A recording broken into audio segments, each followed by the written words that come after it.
What up, Alex? What up, KK DJ? There's a Dairy Queen glitch in the mobile app. I just ordered 10 burgers and a combo meal for $7.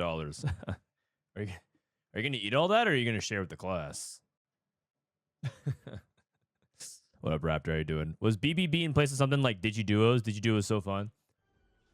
I wouldn't say that it's a direct replacement of it. I do think that the Digiduos isn't coming back, and Riot did fund the Boxbox Bash, but it's way cheaper and more economical to do the Bash because it's all online.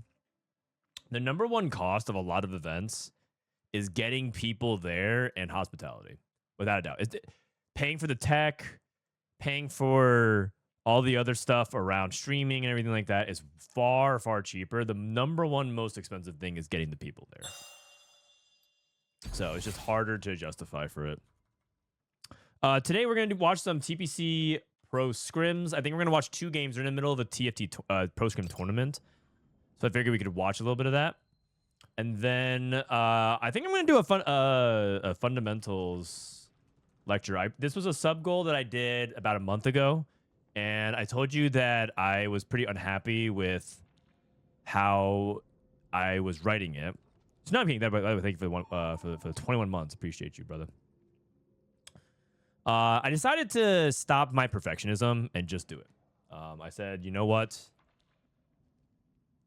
I am never going to be happy with this. So I said, you know what? Just do it. And let's just see what happens. And I'll adjust as it goes on. But I have it right here. We're going to do it today. And if it sucks, well, I guess I could just do another video. I'll just delete the previous video. We got some other things on the agenda as well. More Dogs Meta Monday Meta Report. We can do our Bildgewater TPC rankings. They asked us to fill out something. So we'll give these guys all ratings. We got the fundamental stuff. There's a scrim sheet. And then maybe I'll play some games today. I think today's going to be a little bit of a shorter stream. I started later than usual because I needed to sleep in. I slept almost 8 hours, so I'm feeling good about myself. I've been sleeping about 6 hours or so for the past week, and it's been rough. 7 people? Wait. Is this only 7? Oh, do they... they're not actually going to go with 8? What the... maybe we should watch. I mean, maybe we could watch another lobby then if it's only 7 people. Okay, yeah, Reven's not here. But in terms of the best performing players so far in the scrims, we're gonna watch 2 games of it. Kubik's on number 1, Wage and Iverson crushing it. Dehua from America's crushing it. Prestivent, it looks like 5 America's players in the top 8. Looking good. Looking good. Li Xiao, also from China, is going to be joining.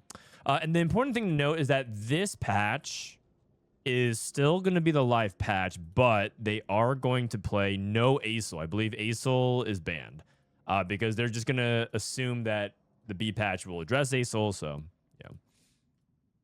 Again, there's the 8th. I think they want, like, proper practice, but I actually think I'm okay this patch. What up, Takasha? How you doing? Are they just going to handshake no ASOL and scrims? Yeah. There's no reason for them to play a bunch of ASOL if they think it's going to get nerfed. I'm hyped for the lecture. I love learning TFT. Well, the thing is, for this lecture that I'm going to do, it's not going to be that long, I think. Maybe 10 minutes. My goal is to keep it between 10 and 15 minutes. And it's going to be a lot of concepts that you know. Because in order to talk about fundamentals, you have to start from the beginning.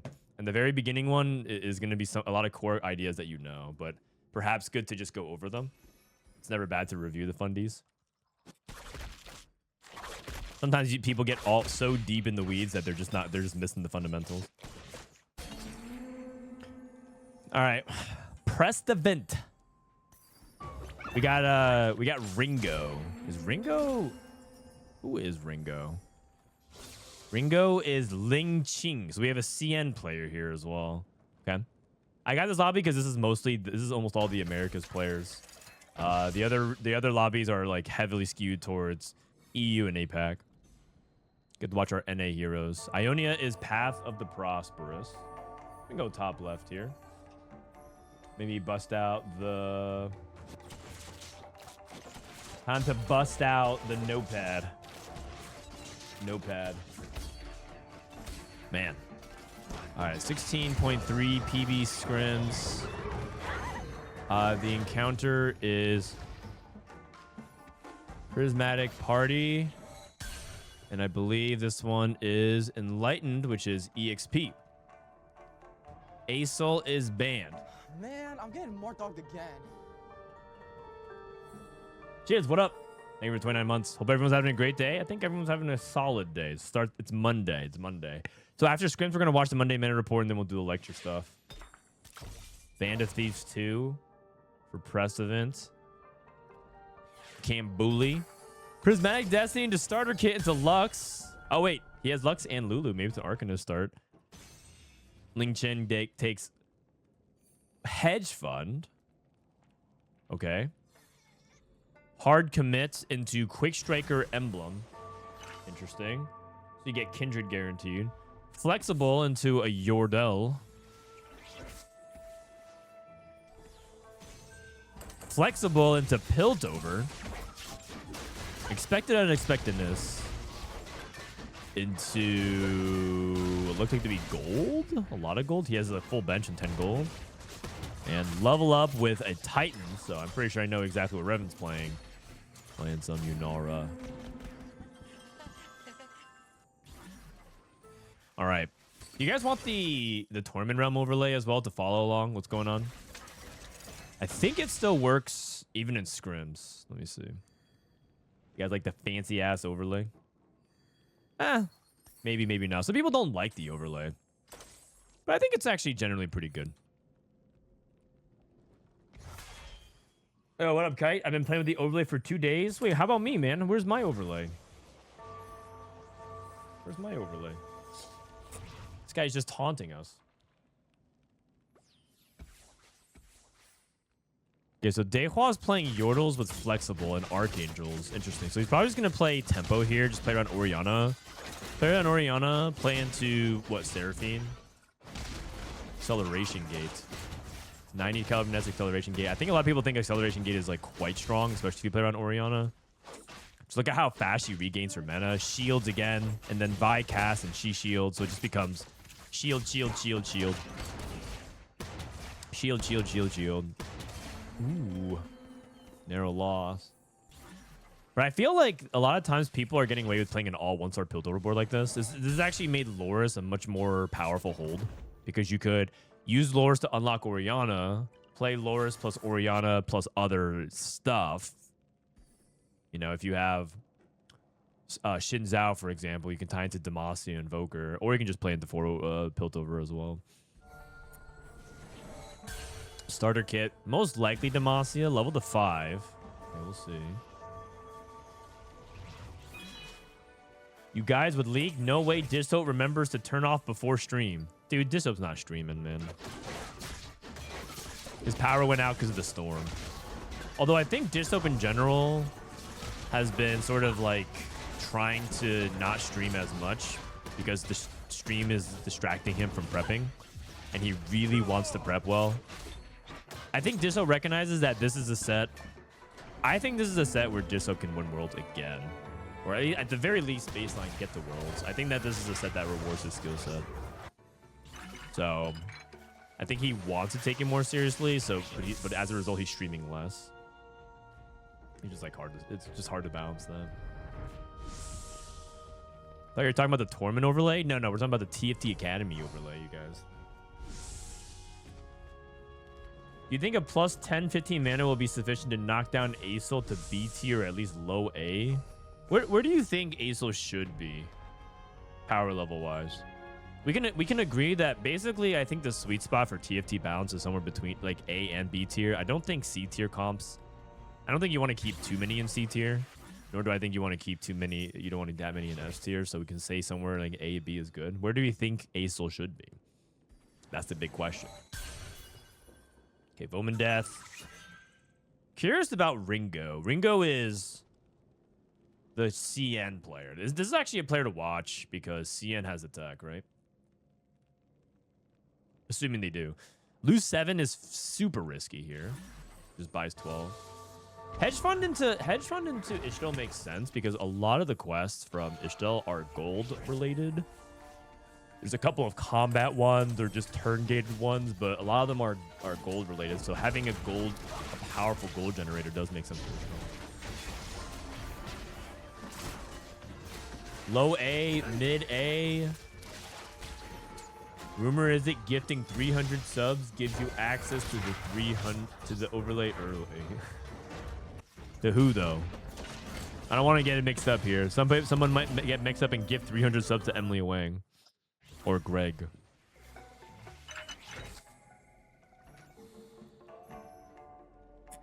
But you know what? Honestly, deserved. They work for their money. All right.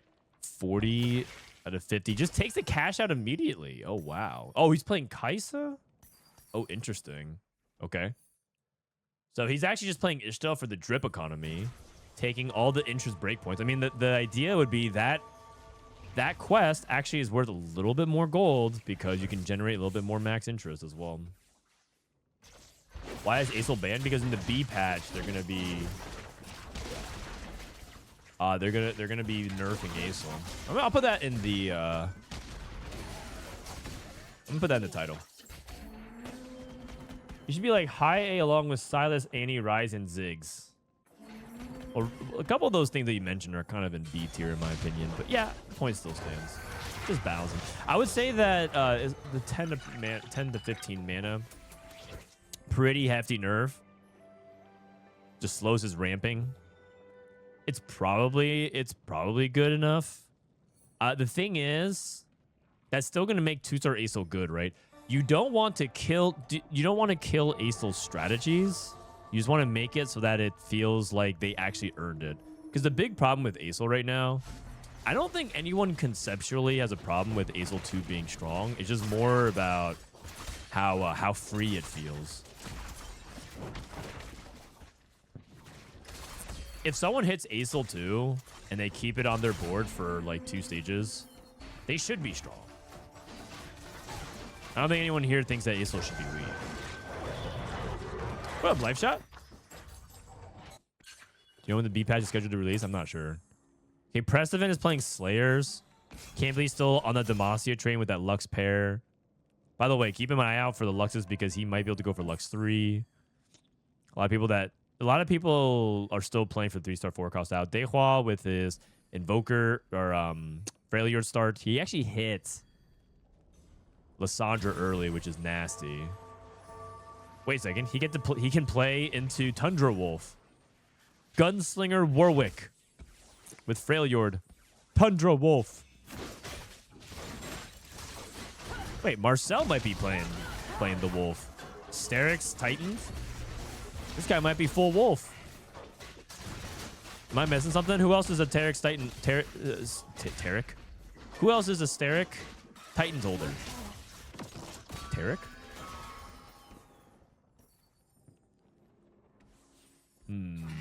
Interesting. Now all of a sudden I'm intrigued. Another Prismatic. Oh, it's Prismatic Party. I thought it was Prismatic Prelude. Oops. Sweet treats. In 2?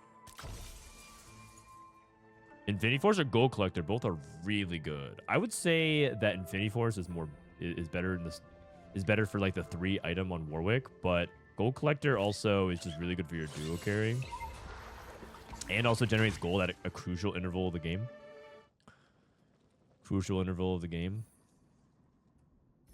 Prestivent has Jewel Lotus to complement all his crit gloves. Okay. Not bad. Band of Thieves. Reven. Ringo. This is the CN player. Oh my god, 120 gold. Prismatic Ticket. Destiny into Priz Ticket. This guy is rolling for Rift Herald 3. The pros know the odds of getting locked versus unlocked 2-star 4-cost. No one knows the odds. Well, some people might have theories on what the odds is, but Riot won't tell us. In fact, it wouldn't surprise me if a lot of people at Riot don't even know the exact odds. They just tweak the number a little bit, right? Sometimes when it comes to those kinds of designs. Oh wow. Quick Striker Jinx. Sometimes when it comes to those designs, there's like a slider that doesn't even tell you the true number. It's just like a little slider. They just move it down a little bit, you know. What's his Ishto quest? He's just been cashing out. Oh, you're talking about like what his quest right now? Have an empty bench for 4 rounds. He's not. He's only using this purely for drip economy. He cashes out every reward he possibly can as soon as possible. Okay, so he actually lined it up really well. He has an empty bench that's gonna end at 3-5. He's also gonna unlock Rift Herald at 3-5. Oh, just kidding. At 3-6. So he's unlocking Kaisa next turn, Rift Herald on the following turn, and then he's gonna go for the Prismatic ticket 3-star 4 cost. Cambulee still on a win streak with his Demacia setup. Eggy with Striker's Jinx.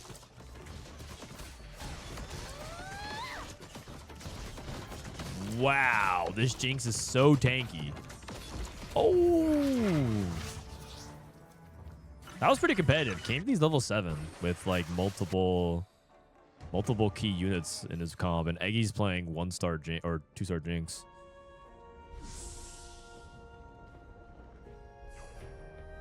Can someone explain to me, like I'm a 5-year-old?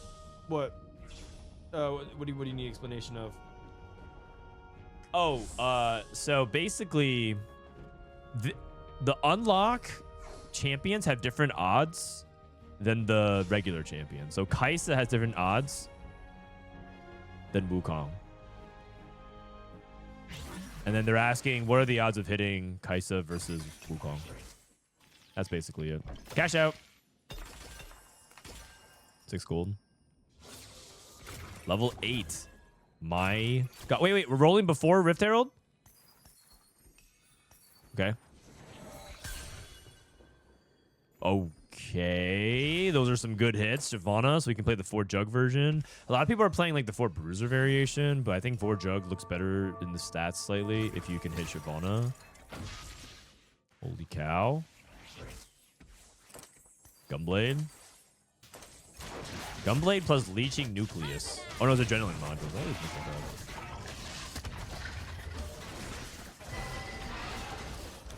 Adrenaline modules much better with AP Kaisa. Makes sense. Does get a pretty good win here. Vomendeth, Tiniest Titan 4 Piltover. Kind of concerned about that. What up, Night Savior? How you doing, man? Ooh, Cam barely. Ooh, it's like Cam barely didn't get the cast off. Keeps his win streak going though. Demacia.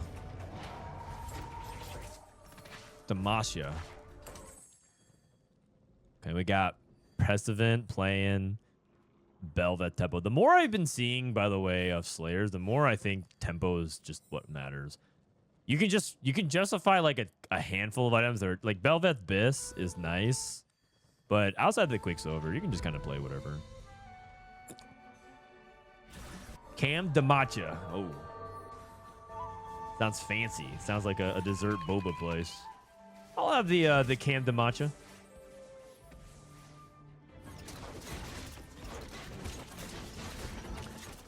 Why is Radiant steadfast in C tier when it gives plus 2,000 durability according to TFT Academy? That's a question for Solus in all of his wisdom. Solus is the item tier list guy.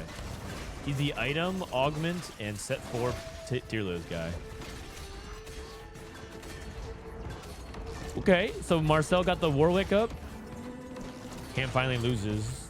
Dude, I think Vomendeth might be going true 8th.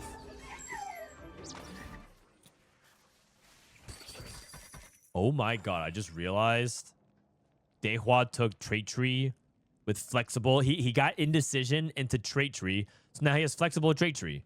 So now how many emblems he has? 1, 2, 3, 4, 5. So I have to get the 6th emblem. That is gross. That is absolutely gross. That is filthy.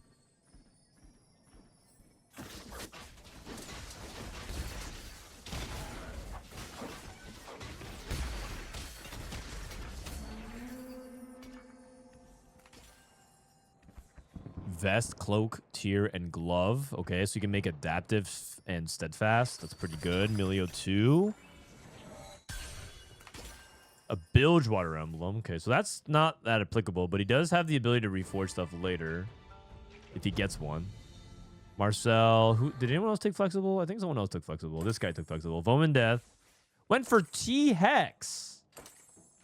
Oh, we dino. This guy is trying to go for the dino. His entire board is 1 star. Wow. His entire board is 1 star. That's kind of crazy, actually.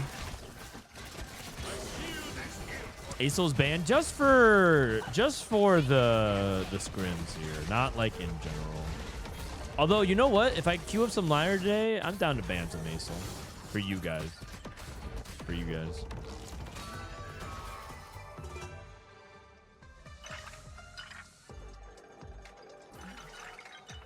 All right. Another Prismatic for the CM player playing the Kaisa. How's Prestivent doing? Money Monsoon.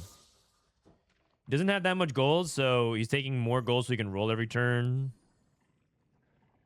This is like a donkey until you hit situation. Ambessa pair Swain. So he's playing the 4 jug variation. He's holding on to Loris as well. Interesting. Swain pair. Okay, rolling here. He's on a lot of crucial pairs. Marcel. Oh, playing around Yunara. What is this forbidden technology? He's going to unlock set. He's going to play Warwick set? Or he's going to transition something else? Holy cow. What is happening here? What is happening here? I need Dino.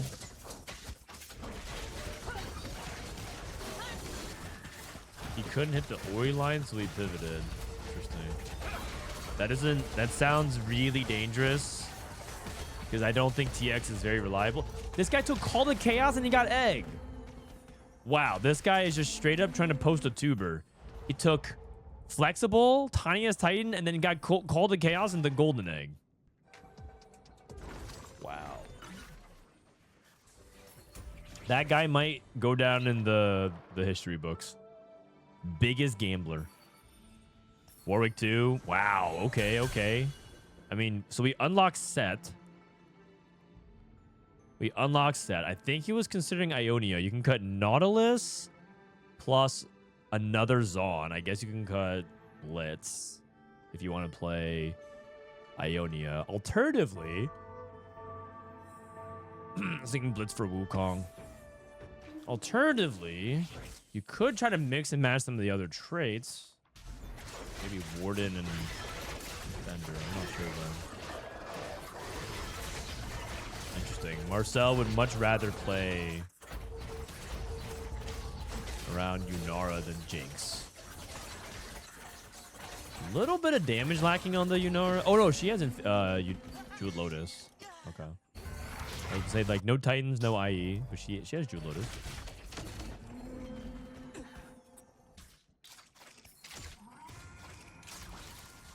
It looks like Vomendeth barely survived. That's actually a really crucial win for the Golden Egg. We have to win 3, I think. We actually might have to win 4 because of our HP count. We'll see.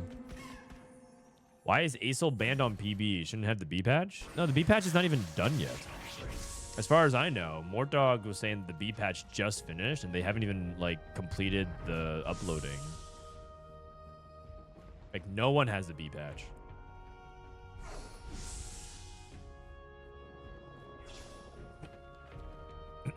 What are some of the differences between playing in tournament versus ladder? I watched Boxbox bash about something about watching a tournament feels different in ladder.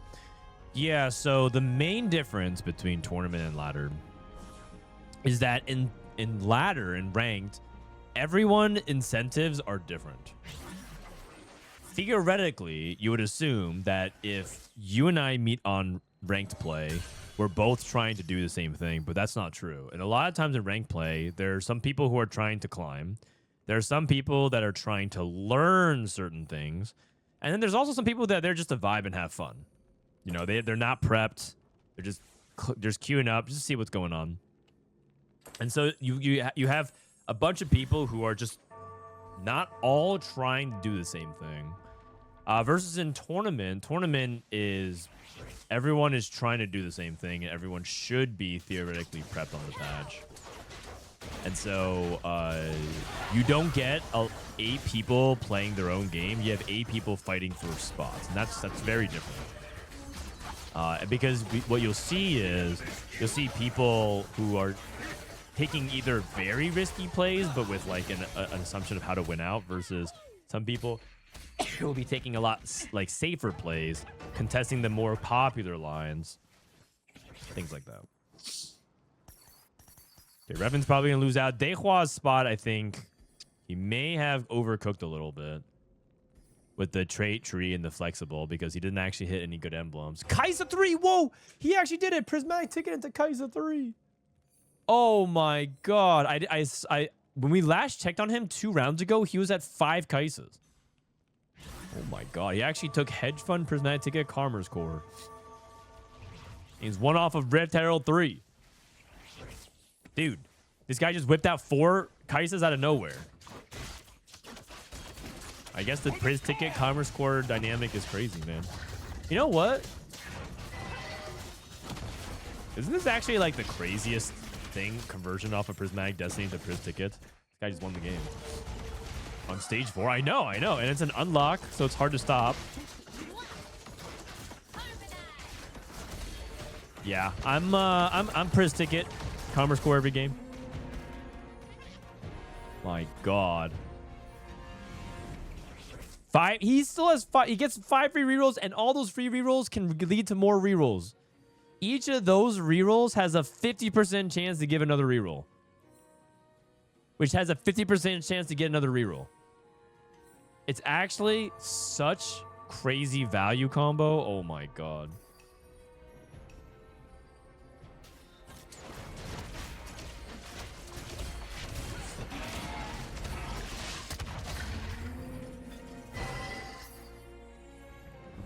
Damn.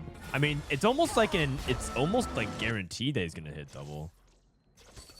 Dude, Econ is so OP. You know what? I'm actually gonna screenshot this for my lecture. Because my lecture today is on Econ.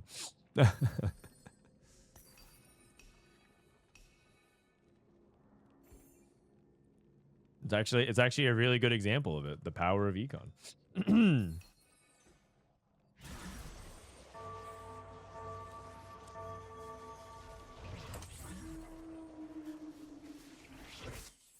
All right. Well, I mean, at this point of the game, kind of hard to stop the Kaiser guy. I guess he's just gonna win. Marcel win streaking with Yunara Warwick. Oh, well, he got blown up by luck. I will say that this lobby dynamic is a little bit fake because, I mean, it's triple prismatic, so you expect some shenanigans. Vomendeth already dead. Prestivent's rolling for... Oh, wait. Prestivent unlocked Rift Herald. Oh, my God. He actually played long enough to unlock 1 copy of Rift Herald. So he's actually denying it and going for Belvet 3. Well, I mean... That's not Prestivent's fault. That's not Prestivent's fault. That's not on him. He actually did the counter play. He actually unlocked to stop him. Like Rift Herald of all things. Okay, well, now it's over. Oh, it is queued up against Prestivent, man. Where's the defense? There's no defense. When you have infinite rolls, you're going to find it. It pretty much is infinite rolls, right? It pretty much is infinite rolls, right?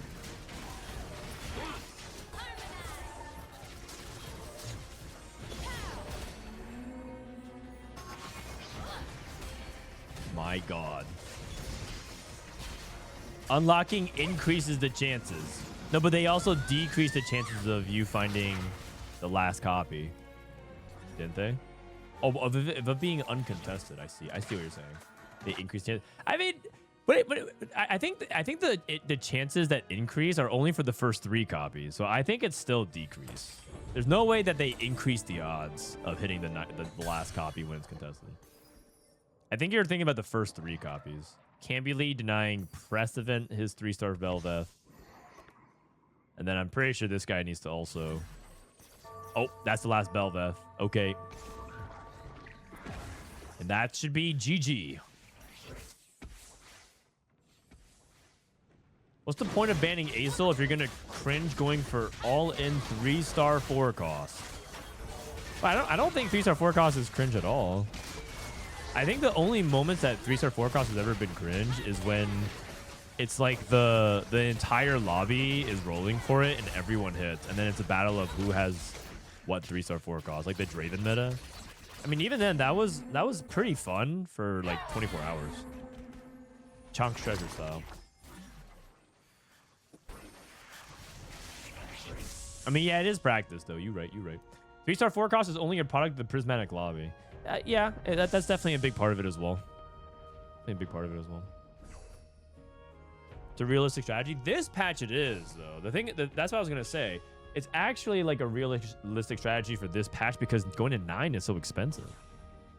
If you think about it, hedge fund and then get Prismatic Destiny into ticket, why would you ever go to 9? Just roll an 8. 9 is so much more expensive. 8 gold is worth so much in terms of ticket value. This guy's rolling for Lux. Oh, no, he's going for Silas. Oh, wait a second. Oh, no, he's denying Lux as well. Oh, wait, he's simultaneously doing both. He's, like, denying Lux, and he can also look for Garen to deny the Garen. So if Cam knows that he can't, he should sell Lux and go for Silas. Except he can't find Jarvan too. I see.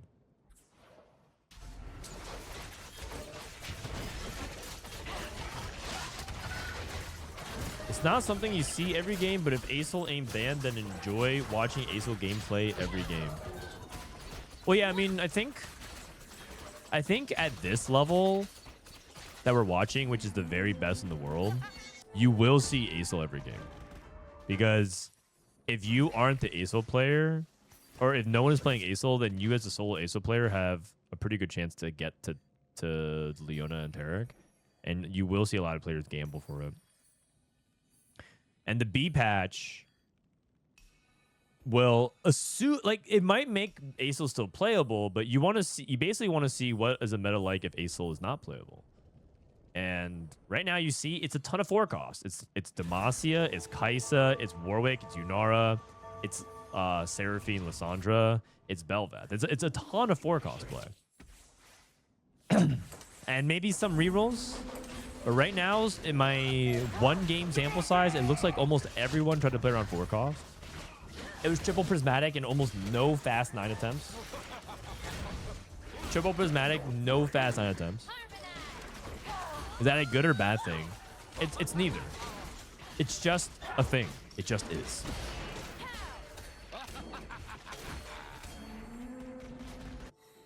Because some people will like 4 cost play, and a lot of people will not like it. Because the thing about TFT is that the player base is so big that you're never gonna get consensus on what is a good meta. There are some people who think. I remember I was reading a Reddit thread the other day. There was legitimately an argument that got very heated in the Reddit comments about how this set is objectively, according to this person, the worst set of all time. They said that, like, verticals are terrible. They can't play 7 Noxus, and Nox is their favorite trait. They only have 3 Sharimans. Like, Shadow Wilds is gated behind Souls. They're like, this is just objectively the worst set ever. Like, why would you make a set about lore around Runeterra and then disincentivize everyone to play their regions? It makes no sense. And then, of course, he dropped the S word. It's just soup. Everything is soup, guys.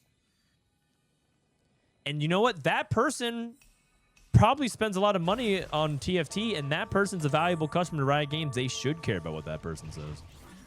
So, going back to my core point, even if it's a 4 cost meta where you sometimes play 4 Voids, sometimes you play 6 Voids, sometimes you play 5 Demacia, sometimes you play 3 and 7, some players are going to hate that. A lot of players are going to hate that.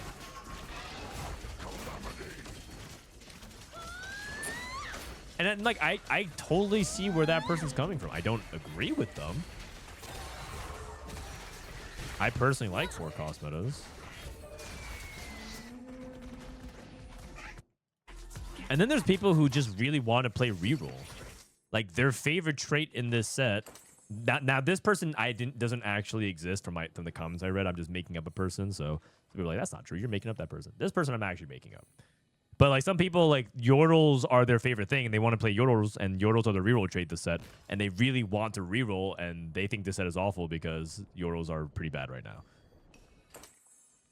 I mean, that person probably exists, but I don't know who I'm thinking of right now. You know, this guy's going He's going BT Hodge Rift Herald. Oh my god. I hope they do this every set. Verticals are so bad. I don't think verticals are bedge at all. You guys do not think verticals are bedge. You guys think Force Rima is so hype. Every time I see a single Lazier, oh my god, it's a Force Rima game. Verticals are not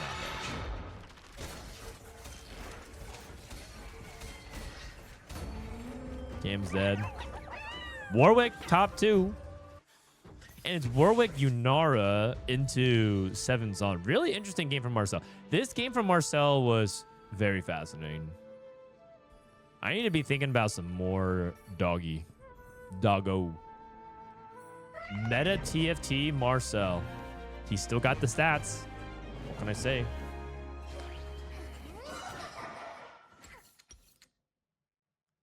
Verticals are hype. They just don't do the overlap classes. I mean, I want to go one step further.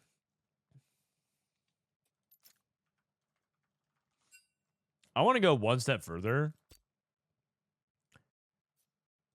and say that verticals are actually good for the game. Because I think Demacia is an example of a vertical that's done really well this set. There are so many, there's like multiple layers of Demacia of like what you carry, who you carry. You have reroll opportunities at multiple costs, right? You can reroll around 1-cost Sona, even Vayne. Vayne's a little bit on the backseat right now, but she had her time in the sun. And then you also have other cap potential, not just moving from 7 to 5, but you also have other things like Silas integrated into it that has a bunch of what-ifs. And then you have other 4 costs, like you could carry Lysandra Lux as the Invoker. People carry, some people are even doing some other tech. Like, I played the other day Vagar in Demacia and just had that. And that was also cool. I think Demacia is a great vertical. Now, ideally, every vertical in the game is like that. Ideally, every vertical in the game is like that. Noxus, believe it or not, has potential to be like that. But the problem is, some Noxus units are just complete and utter jokes. Like, this Darius guy, a complete joke right now. Just useless. Darius or Draven's actually underrated. I mean, LeBlanc is good. Scion is like too dependent on scaling, right? All of them, there's just too much limitations. Part of it is because I think a lot of the designs on some of these Noxus units are, I guess, dangerous. Like Briar, remember when Briar was good? She was basically 1 mana fizz. It didn't matter what you did. Briar got to your backline and killed your carry immediately. Remember when Briar was 1 mana fizz? Oh my god. Don't remind me. Don't remind me. Anyways, there was some problematic, and then Sign was like 2 snowballs. So there's some problematic designs possibly of what's going on in Noctis, but I think there's potential there too. He's not underrated. People think Draven sucks, and he does. No, I actually. Okay, you know what? You keep selling Draven every single time you see him off of Orb, and I'll keep playing him. Deal. Wasn't Draven carried by Bildgewater? Partially. But Draven himself is fine. Like, for what he does, he's fine.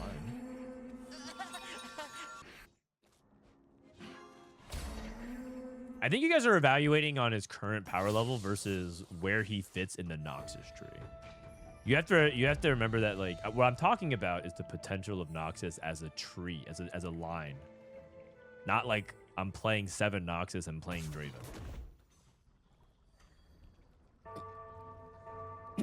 What's the map this game? The map? You mean the encounter? It's loot sub. Loot sub. And then the Ionia is Path of the Transcendent, which buffs your 3 stars. Yorick. Shadow Isles? We'll look at Marcel, man. This guy might got the tech.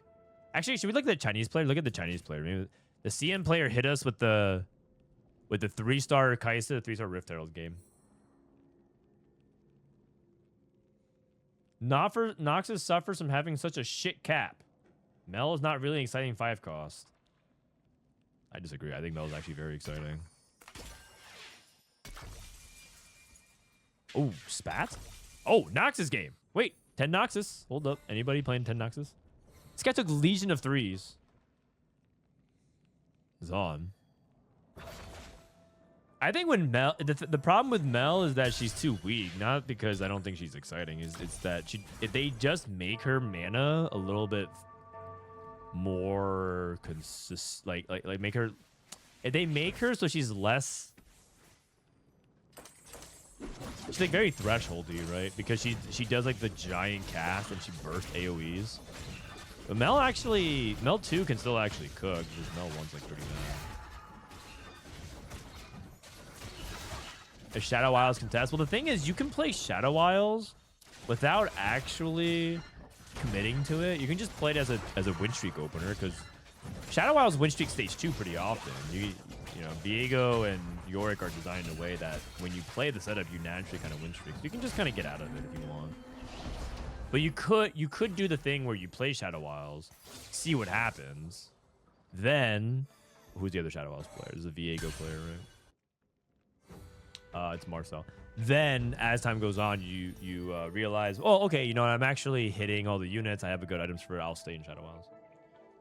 You don't have to do both. What do you play if you get a really bad opener?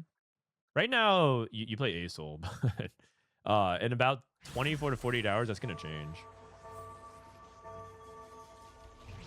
I wouldn't recommend open Fort into Asol every game.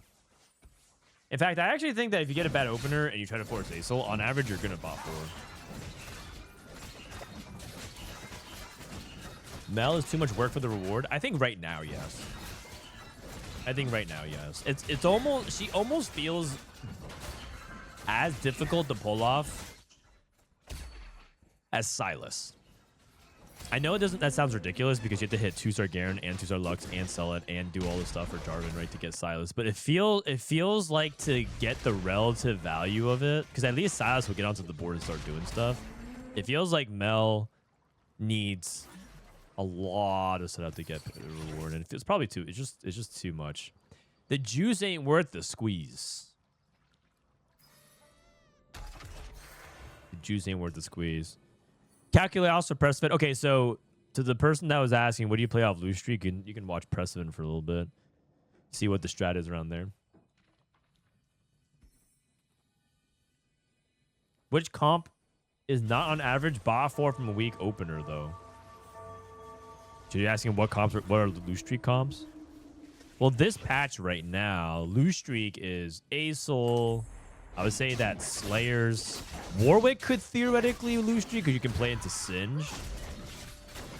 Right? Anything that can play into Singed is technically something that can be thought about from Loose Streak. I think some reroll comps you could also try to play into Loose Streak because with some reroll comps you're just trying to like econ up early.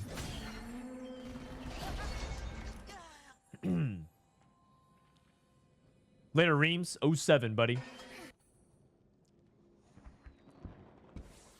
If you want Asol, do you do a Piltover opener and you get Taric on Leonos, then go for it, just top 4 with Piltover? I mean, you could, yeah.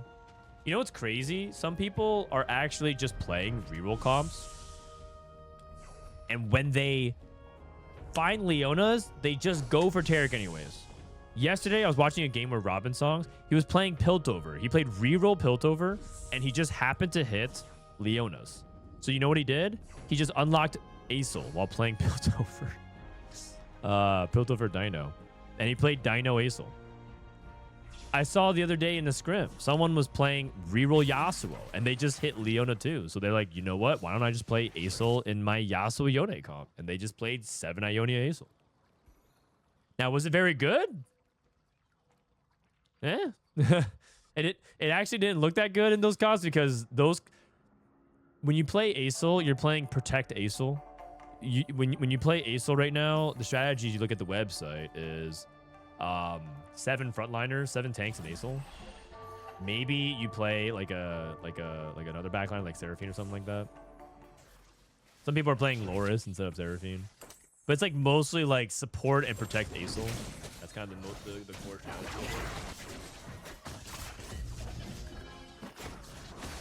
And when you're playing something like Yasuo reroll or Dino, whatever, you're taking away a lot of that element of it.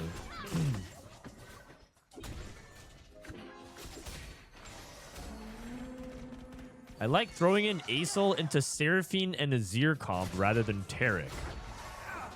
Wow, that's a really, really big difference in terms of function of the team. What you basically said is, on my football team, speak about American football here, instead of having like a better offensive lineman, I just throw in a second quarterback. We're gonna have 2 QBs on the field. That's what it sounds like to me. That's a completely different function of like what you're trying to accomplish by replacing Taric. Go Hawks! I mean, why settle with 1 quarterback that can throw 300? Let's just play 2 quarterbacks. And then we can throw 600 yards. It's just math, guys.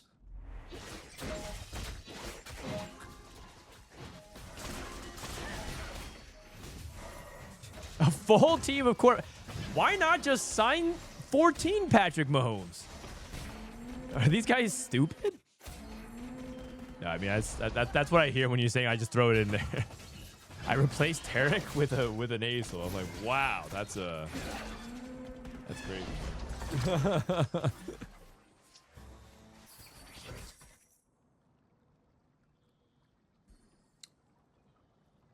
I just started Piltover with I'm at 2-5 and I got Leon. Do I pivot to Acel? If you have items for it, yeah. The thing is, it's kind of rare for you to start off with Piltover and then have the items for it. But if you do get, Nashor's Jewel Gauntlet, I don't see why not.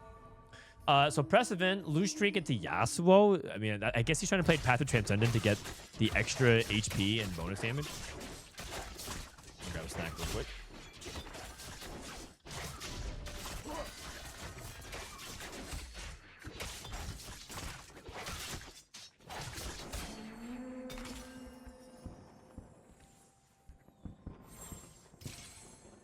Let's play Jokic and Luka. We will outscore. I mean, that does sound like... Okay, the NBA is interesting because the NBA is only 5 guys on the court.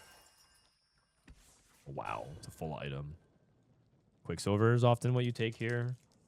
Titans is also something you could think about. He might be considering that he might also need just tank items, but I'm pretty sure it's Quicksilver. Better than Titans, better than Giant. Steadfast. We'll see, though.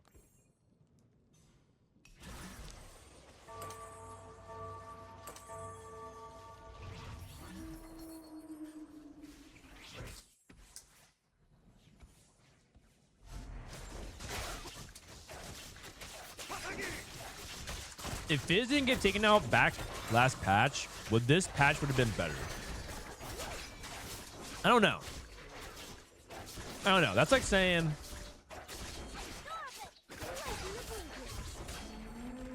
Trying to think of an analogy here. It's like in order to deal with some criminals, you have to like unleash the mafia. I don't know about that.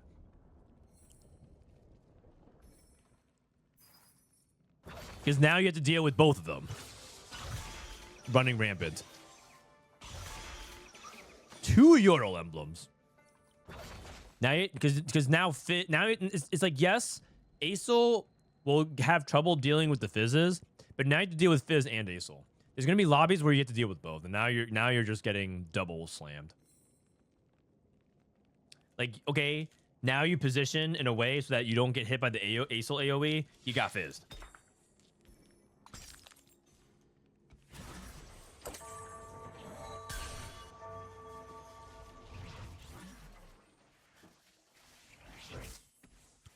Did melee carry comms beat Fizz? Kind of, yeah.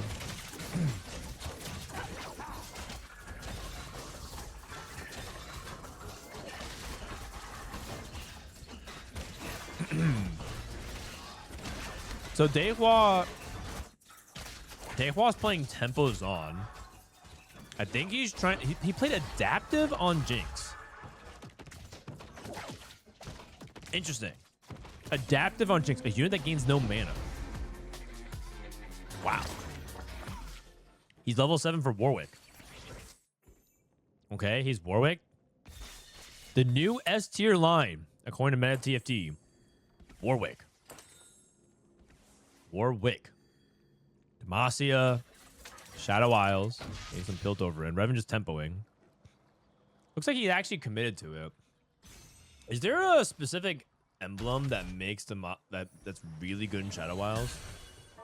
Is it like Quick Striker Callista? I don't know. That doesn't sound right. What about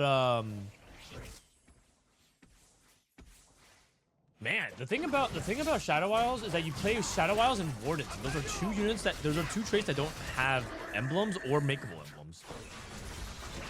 Vanquisher Thresh. Is it actually that good though? Is it actually good, or is it just like good because you conveniently have a Vanquisher emblem? Does that make sense? Kind of how like Edge of Night is so good on every unit ever. That's because if you are in a spot where you get Edge of Night on it, it's usually like an item survivorship bias thing. Let me look it up real quick. Thresh, items, emblems. Yeah, I mean, I guess it looks okay. If you're going 3 items on this guy. I mean, I guess Vanquisher emblem is good with the gold generation as well, right? It looks like the good build is like this plus Hodge. It looks like you want to go Vank emblem. Vank emblem plus Hodge. Plus Hodge plus Spark. Void Staff, some Shred. Yep. Okay, I can see it. It's a good meme. It's a good meme.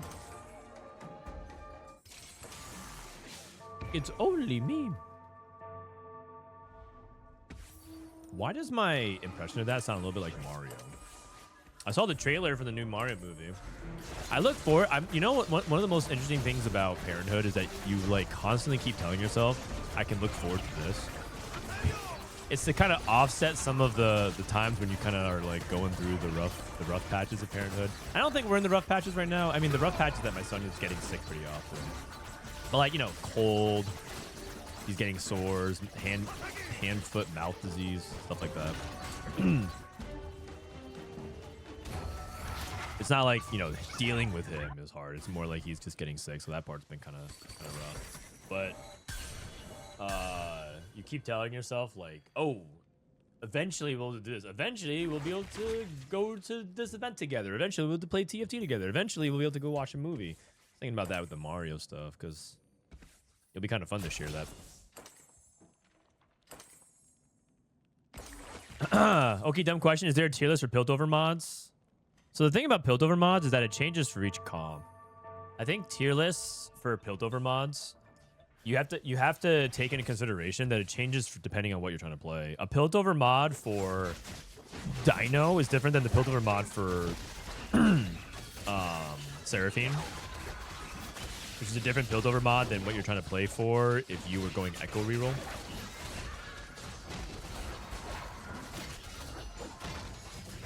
Eggy with the Yordle.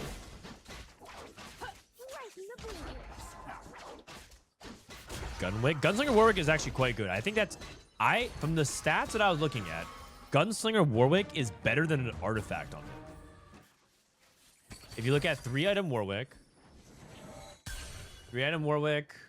5's on, right? 5's on is like where you do the base of it. 5's on plus. And you look at his best performing items. Sorry, we're on creep round, so you're not missing anything. On Warwick. His Gunslinger emblem on Warwick is nasty. It's like way better than artifacts. It's better than Radiant items on him. It's actually nuts. 0.7 is starting to encroach on like, this might actually be too broken. the big litmus test is always something like whenever something hits 1, it's critical mass. 1.0 is like it's just straight up completely broken to gain it completely. So I'm thinking rapid fire cannon on Tryndamere is like a completely different unit. Trynd with rapid fire cannon is actual god tier synergy. So when you're getting 0.7, you're like code orange. We're not code red yet, but it's like we're like getting there. Hi, what do you mean no ASOL?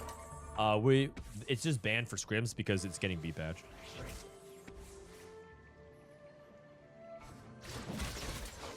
Schools and daycares are incubators for diseases. Yeah.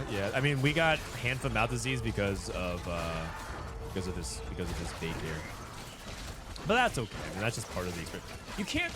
You can't stop them from getting sick. You can just only be there for them when they are. Just like you guys when losing LP. I can't stop you from losing LP. I could teach you all the tools to try that, stop that from happening, but you're gonna lose LP. And I will be here probably for you when that happens. You can trauma dump all your LP losses onto me. Not real life though. Don't care about that shit. But your LP losses, feel free to share that. Keep it strictly business, you know what I mean? 7's on. This guy's contesting Warwick. Set Prestivent. Max build. Oh, actually, he's pretty close to hitting. And he hit Yasuo 3. It's pretty late of this Yasuo hit. 50 protection GP. So a lot of there's actually 4 melee carry oriented players. 2 Warwicks. Yasuo. And the Gangplank Slayers. Also, I think you can interpret this Vega as a melee carry as well. I mean, he very much is. He's like a caster because he casts and gets in there, but then he does melee. So 5 melee carries? That's crazy. Such a heavy emphasis on melee carries. This Who is there for you when you lose LP? Me? My wife. I literally go to my wife and I do the thing where I fall face forward in bed. You know, you stiff board it. You stand up straight, and then you just go straight face plants into the bed. And then I just, do a muffled, like, I suck. I suck at TFT. It's usually after a day where I lose like 300 LP on stream.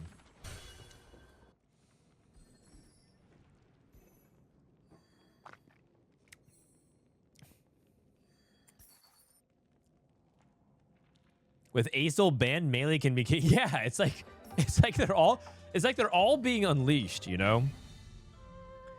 The divorce papers finally went through. They can finally let the hair down and be free. Let the melee players through. It's melee summer, baby.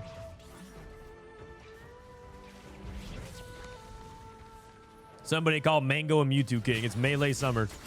Time to reunite the lads.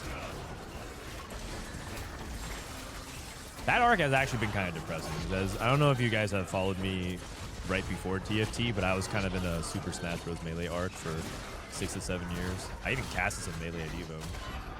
And the state of that game is pretty depressing these days. My girlfriend cheated on me. Chatter, don't care, didn't ask, you're a loser.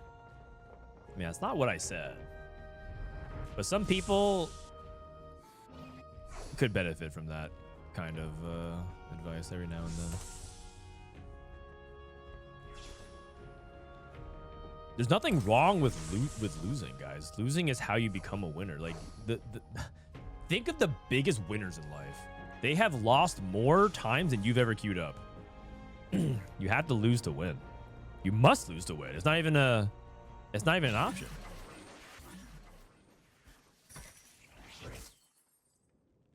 Okay, Dehua. I mean, Warwick 1. There's a tale of 2 Warwicks. There's Warwick 1, win streak, Silco's Revenge, good tempo, adaptive slam on Jinx. And then there's Warwick 2. Warwick number 2. Who just hit Warwick 2. Good items, perfect Biss, right? This is like the data Biss. 6 HP. Hanging on for dear life. that doesn't make sense? No, it makes perfect sense. Who is the most winning player that you know in any activity, like any sport?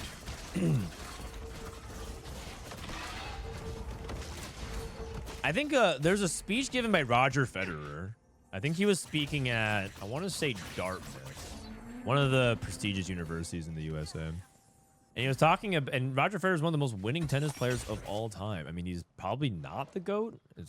These days, he's not compared to the other big dudes, you know, Djokovic and Nadal, etc. But, and maybe soon to be Carlos Alcaraz and all of them.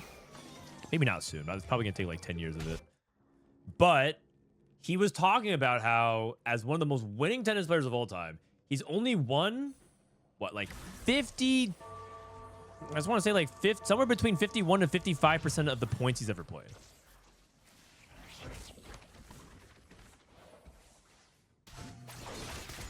Dissoap. Dissoap doesn't have a 100% top 4 rate. Dissoap actually loses games every now and then.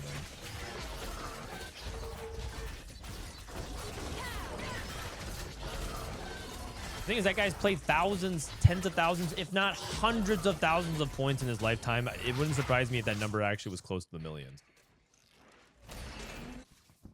And he lost a lot. And so, yeah, maybe they cheated on you this time and it's an L, but you learn for next time. And I've been cheated on. But you know what? That was an important experience for me to find my true love. You can't think of everything objectively through like what you're experiencing now. You have to understand that it also could be important for the future. So hold the L. Cue it up. Dartmouth is a beautiful campus, by the way. I used to visit in high school every summer many years ago. I believe it, actually. Dartmouth was one of the few Ivies I've never actually visited. I visited all the others. I mean, I lived in New Jersey, so I've been to Princeton many times.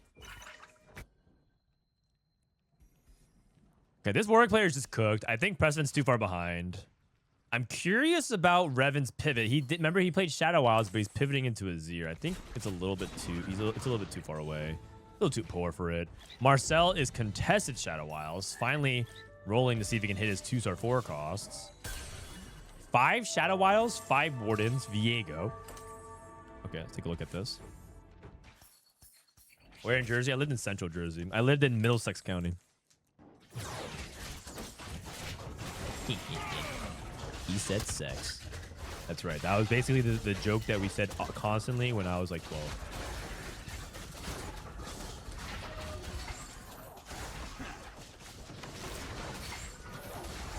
Is anyone facing Orianna? I don't think people are playing Orianna reroll unless you can get like a good setup for it. I think Orianna reroll is good from specific augments and different inventions.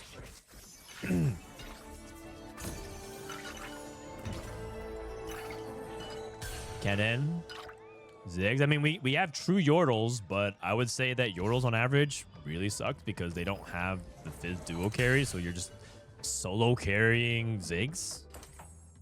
He's carrying Ziggs Fiddle. He's got Yiddle sticks. Oh, what happens when you hang out with one weekend with Boxbox? All of a sudden, you just start doing that. You just start saying Pog all the time.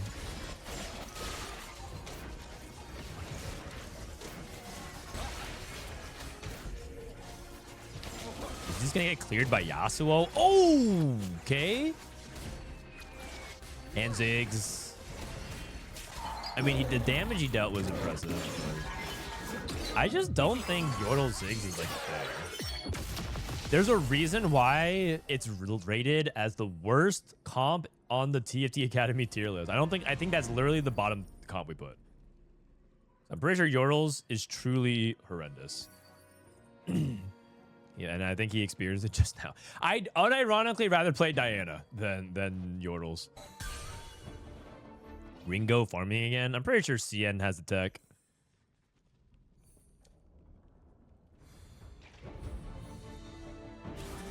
The problem with China is that their system has become too for fun. I think that China as a region, their competitive system, kind of a joke.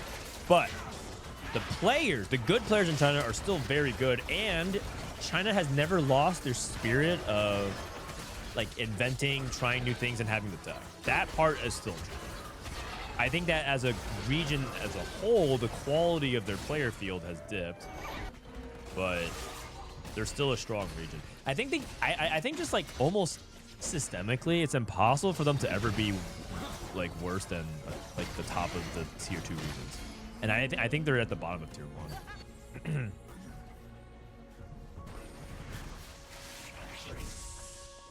I'm originally from Tom Rivers, New Jersey. I haven't lived there since before my Marine Corps days.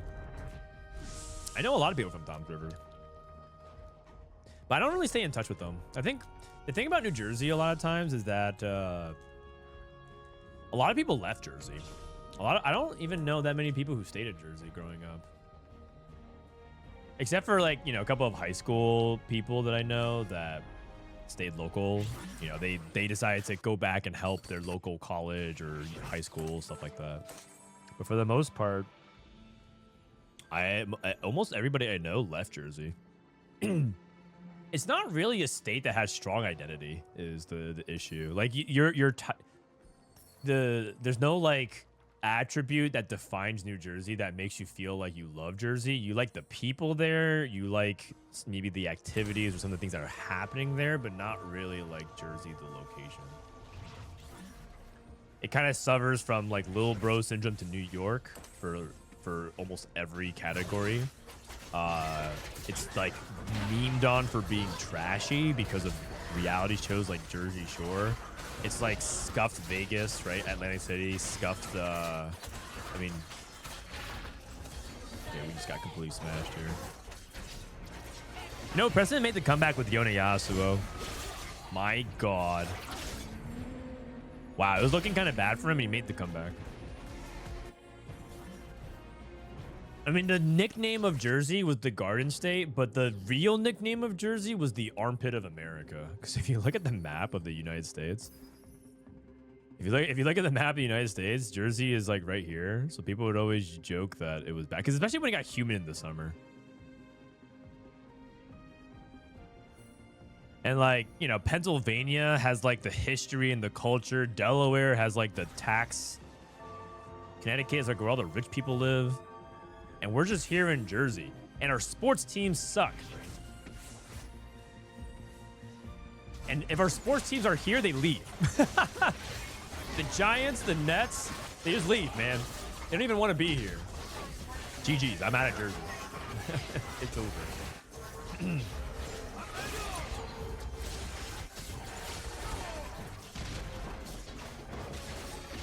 Man, this Yasuo was actually him. I think he got so much value off of this Yasuo. I mean, he lost, but this is definitely like a good performance because Prestivent was at 1.5 lives and he beat the comeback to top 4.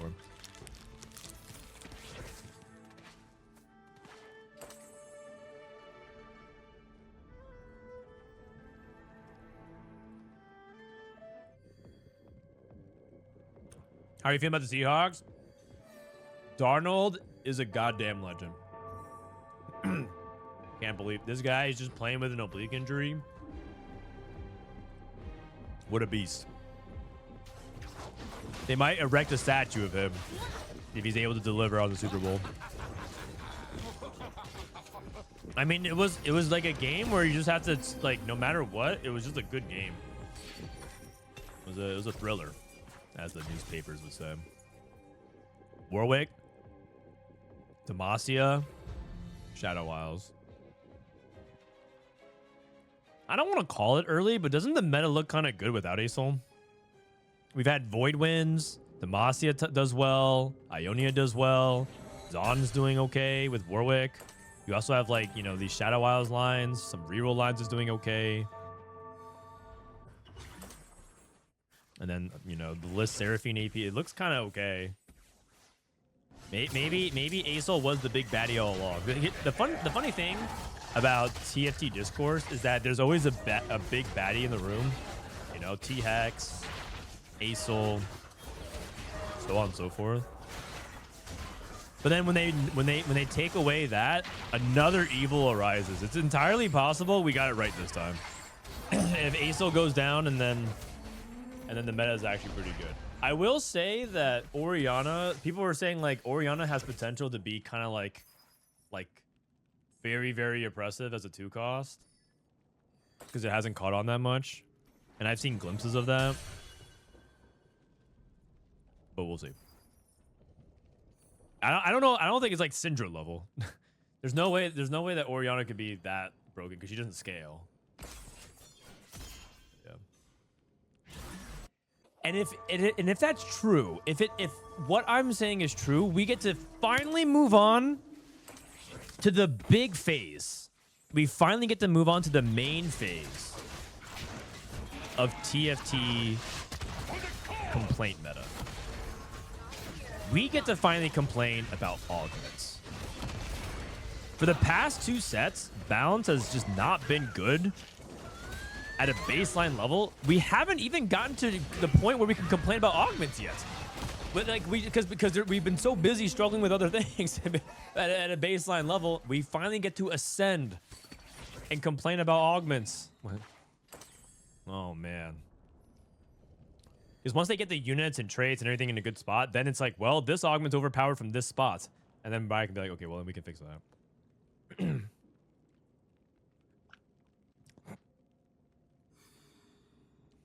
All TFT content is just complaints. Yes, yes.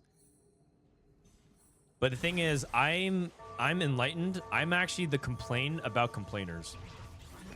Holy, what is this guy doing? This guy's playing Graves. This guy's playing Katarina. Holy, Marcel's dropping the true tech. He's anti-clumping versus Viego. I'm not sure if I understand what he's trying to do. Is this like supposed to improve his chances of wrapping? Oh, he's trying to decrease the Lux value? Like the Lux isn't going to cast on the mid section of his team? I think he's just desperate trying out some ideas. I think he's like assuming I'm going to lose anyways. Let me try out a fight and see what happens.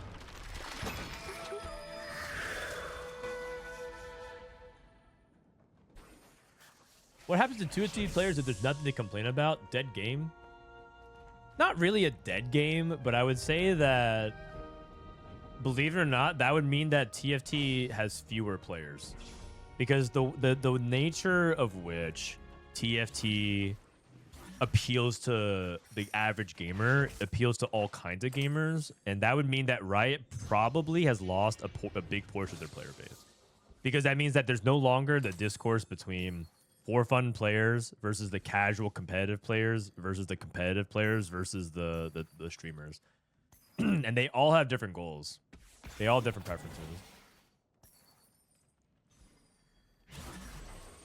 Like going for 11 Demacia. Oh, he is. Oh, he's rolling for Poppy. He doesn't even have Poppy. Dude, Ringo is going for every bingo chase. This guy's trying to go for 11 Demacia, and he's trying to go for 3-star Riptailed and Kaisa. Ringo. The Ringo. Dude, this guy just. I'm trying to search my memory bank. Was there a famous person named Ringo, like Ringo Starr? Who else? What up, Platinum Acolyte? How you doing, man? Could you explain how you play Comeback Story on 2-1? I see a rank very high on TFT Academy, but never seen how to use it well. Comeback Story, so what you do is you lose streak early because when you get very little value off of it. You use that to get econ, and then you play a composition that scales well with those stats. So that way, when you meet the other players at the same inflection point, right? You're losing early, they're win streaking early, and when you meet at level 8 or level whatever you're playing for, level 7 reroll, level 6 reroll, whenever you're getting to the mid/end game point, assuming your board value is equal in terms of gold, your combat will be scaling much stronger than theirs. So you try to play for the late game outscale. AKA the comeback. Dude, this guy hit 11 Demacia. He found the Poppy. 11 Demacia, and he just FFs. Dude, China just ran our pockets. They sent 3 assassins and they just sniped us. Dude, China just sent the ringers. Ooh, Ringo the ringer. I see. It all makes sense now. It all makes sense now. All right, scrims for today. Dude, Wage and Iverson dropping the 37-point performance.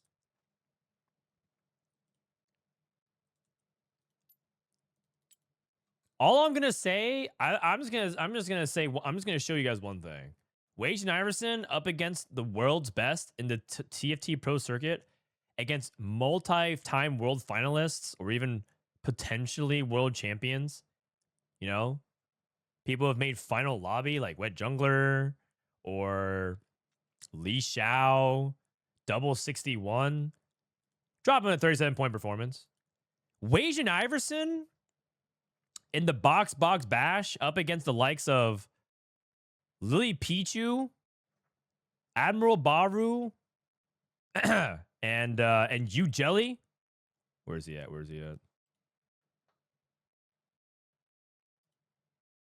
I need the individual performance.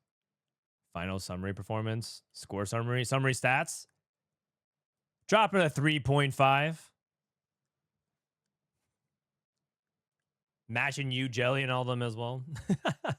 It's funny because a lot of people thought that Weijin would completely destroy the field, and he's obviously one of the best players in the world. It was just funny because some people were comparing his AVP to like you, Jelly, and all the other people as well. So all the coaches did pretty well though in general, so it was good stuff. Weijin is disgustingly good. It's so disgusting, guys. Ringo. Dude, Ringo added me, man. What did this guy play? This guy played 11 Demacia.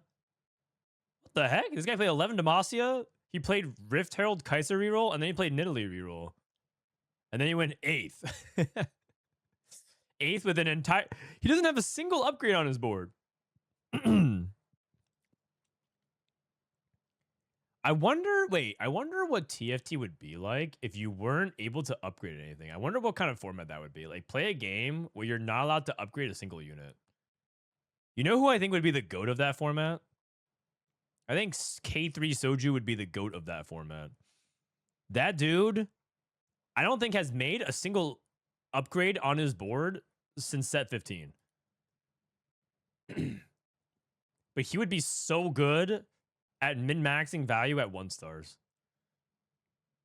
What'd you think? His other scores were not that good though. I think we just happened to catch him on the upswing because his scores before this were not too hot. Let me see. The score before this was not too hot. Where's Ringo at? Ringo. Oh, it's a different username. His username is Ring. Not that, but his username Ringo is Lingqing. He went 4-4-1-8-8-8, or the inverse of that. He went 5-5-8-1-1-1. Damn. I always like a good 1-1-1. We need to come up with a term for a 1-1-1. Like in bowling, it's called a turkey.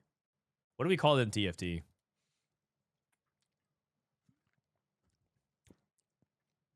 Okay, let's take an ad break and let's watch the Monday Meta report. Then let's fill out our TPC rankings. Then let's do our TFT fundamentals presentation. And then we'll sing. I mean, I was planning on doing a short stream today, just like hanging out. So, and then we'll see what we're doing. Does that sound good? Unless you guys want to watch. Is there any more scrims going on? I don't think so, right? All right, be right back. Pull up the Monday Meta report with the Mort Dog. It's hard. Okay, the reason why I say this is because it's hard for me emotionally to care that much about playing on live when I know the B patch is so close. It's hard to say, you know. It's hard to like get excited about it. Because then I lose to the... Because then I don't want to play ASOL, but then I lose to the ASOL, and then I'm just like, ugh. What up, Fitzspire? How you doing, man? It's a hat trick. Well, that's another term. We need to come up with something else. I don't want to steal a term from another meat sport. A hat trick. A turkey. We need to think of something. You know what? Maybe Chat GPT can help us here. Help me come up with a term for 3 first places in a row in TFT, like how bowling has turkey for strikes and hockey has hat trick for 3 goals. All right, here we go. 3 first in a row deserve something that sounds inevitable, not lucky. A crown that keeps finding your head. Here's some strong contenders grouped by vibes so you can feel which one clicks for TFT culture. These are easy to say on stream without explanation. Triple crown, instantly understood, already means dominance in other sports. They're on a triple crown. Watch this lobby. A crown streak, short, punchy, very TFT coded. Let casters build tension. 1 away from the crown streak. A 3-peat, perfected. Already known, but first for first makes it feel sharper. That's a clean 3-peat.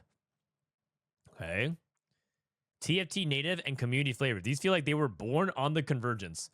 The golden run evokes econ, win streak, and capped boards. He's on a golden run right now. Exodia line. You don't stumble into it, you assemble it. Very skill expression coded. This is an Exodia line angle. Wow. High roll Trinity. A little ironic, which chat will love. Implies both skill and fate aligning. Skill expressive and approved. These emphasize mastery over RNG. I was gonna say energy. RNG. Solve the lobby. Perfect for post games breakdown. 3 firsts. He solved the lobby. Checkmate run implies inevitability and foresight. That was a checkmate run from stage 3 onwards. What am I reading? Inevitable, simple, cold, and terrifying. Once he hit that spot, the game was inevitable. That's just these are just adjectives. Spicy / meme adjacent. Chat eats these. Okay, these are for the Twitch moments. A triple biscuit. Lighthearted, very memeable. That's 3 biscuits in a row. Oh my god. Lobby extinction event. Over the top in the best way. This was a full extinction event. The turkey reclaimed. A cheeky nod to bowling. Only works if the community leans in ironically. The reclaimed turkey. My top 3 recommendations I had to pick. If this was going on broadcast graphics, stat sheets, or TFT Academy content. Triple crown, golden run, or solve the lobby. If you want, I can workshop caster call lines for the winner moment. Poll optimize 1 for Twitch chat, or help 1 brand specifically for TFT Academy or recurring segment. Dude, ChatGPT knows who I am. They just know who I am right now. This deserves a name that makes chat go, yeah, that checks out.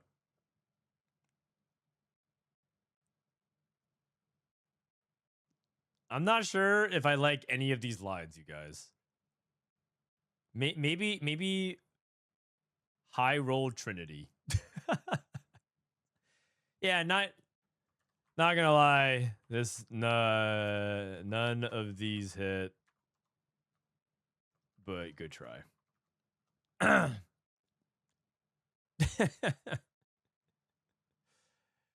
And now here comes the long explanation of why it did land. Too generic, too jokey, too abstract. Oh, he's gonna give me more ideas. Okay, here we go. The crown sweep. The clean sweep. The stack. The ladder. The crown. The sweepstake.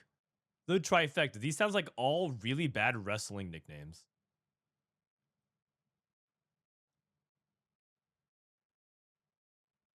I see.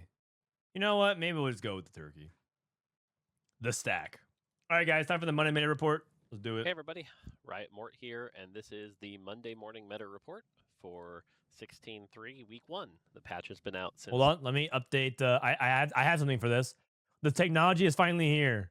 Boom. 420. Thursday. And yeah, so it's time to do a Monday morning... What's going on here? Why do I have more dogged again? Eh? Okay. Let me start over. Here we go. Hey, everybody. Riot Mort here, and this is the Monday Morning Meta Report for 16.3 Week 1. The patch has been out since Thursday. And yeah, so it's time to do a Monday Morning Meta Report. Let's do it. I'm here at the Riot office recording it. Sweet. So sorry if the audio is not my usual quality here. Usual disclaimers. These reports are based on early experiences, internal data. Things can change before any patches are determined. Anything included in this report does not mean it'll be acted on immediately, and data only tells us what is, not what can be. Meta shifts and new discoveries can happen at any moment. All right. So let's talk about this patch. This patch had a lot of buffs, a lot of reworks, and things like that. And where did it end up? Well, ASOL. That's where it ended up. All right, this has been the Monday Morning Meta Report. No, just kidding. Nice no, but ASOL's rework, I think, shows that the team, we tried to make him more interesting, be able to itemize better, and we were successful. But it also shows what happens when you can be off by just a little bit, right? Like, whether it be the mana cost or the damage in particular, but this guy ended up a bit too strong. It's interesting, if you look at the data for him, it actually goes down the higher elo you get. But certainly at lower elos right now, if you know how to force him, if you know how to do sort of the degenerate roll downs on 7, once you have like a Leona and things like that, he can be really, really warping. And his spell shape right now, with how frequent he's showing up, is blocking out a lot of things. So yeah, Aurelion Sol kind of warping the meta around him right now. The fact that like basically any good melee champion, for example, Ambessa, Warwick, things like that, really just can't deal with that because they just get ulted by the Aurelion Sol. Things like the Nasher buff also, for example, kind of shifted them. The fact that everyone's running Nashers, JG probably isn't the healthiest thing. So I will say right now the current plan is to B-patch his mana cost a little bit, so that will slow him down, lower his ability to stack. We want this to be the kind of champion that if you get early or find the right position, you should be able to play, but not something you should force it. So again, we're not going to look to like nuke him from orbit or anything. But it is clear that he is warping things a bit too much. Now, if you take Aurelion Sol out of the meta... to make a Aurelion Sol pun with the nuking from orbit missed, I am disappointed, Mort. You've lost your touch. I think below that, what you see is, Kaisa, Yunara, Demacia, all doing pretty well. Below that, you can see some like Lissandra variants, Seraphine. We're also seeing some new stuff crop up. Orianna reroll, kind of the talk of the town right now. That's been pretty strong. So I think once Aurelion Sol gets kind of put into place, really it's going to be about the gap, between Kaisa, Yunara, and the other things. Can stuff like Misfortune or Lissandra succeed? Do we need to look at Bildgewater some more? How's Bildgewater playing out? I know Bildgewater really suffered from the Fizz nerf in particular, so that's really put it in kind of a rough spot. So yeah, and then beyond that, there are a couple other champions that are below the mark. Things like Aatrox and Mel are kind of the biggest two. There's others, but that's kind of the general high look right now is Aurelion Sol at the top. Then, some pretty good 4-cost metas, things like that. Then go from there. So again, high level, I can't go into every comp in these reports, but that's kind of it.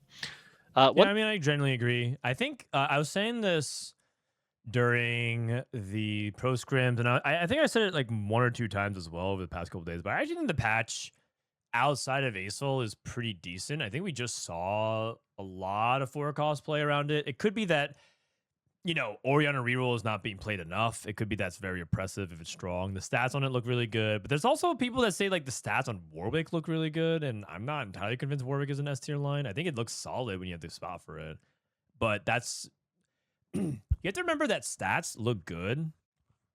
There's possibility of 2 things. It could be that if a comp is not popular but the stats look good, it could be that it's broken. It also could just mean that the good players are playing it from good spots, and you're not supposed to play it that often, and those stats will always tend to look good. That being said, that tends to be rounded out by large sample size, so we'll find out pretty soon. It's pretty new.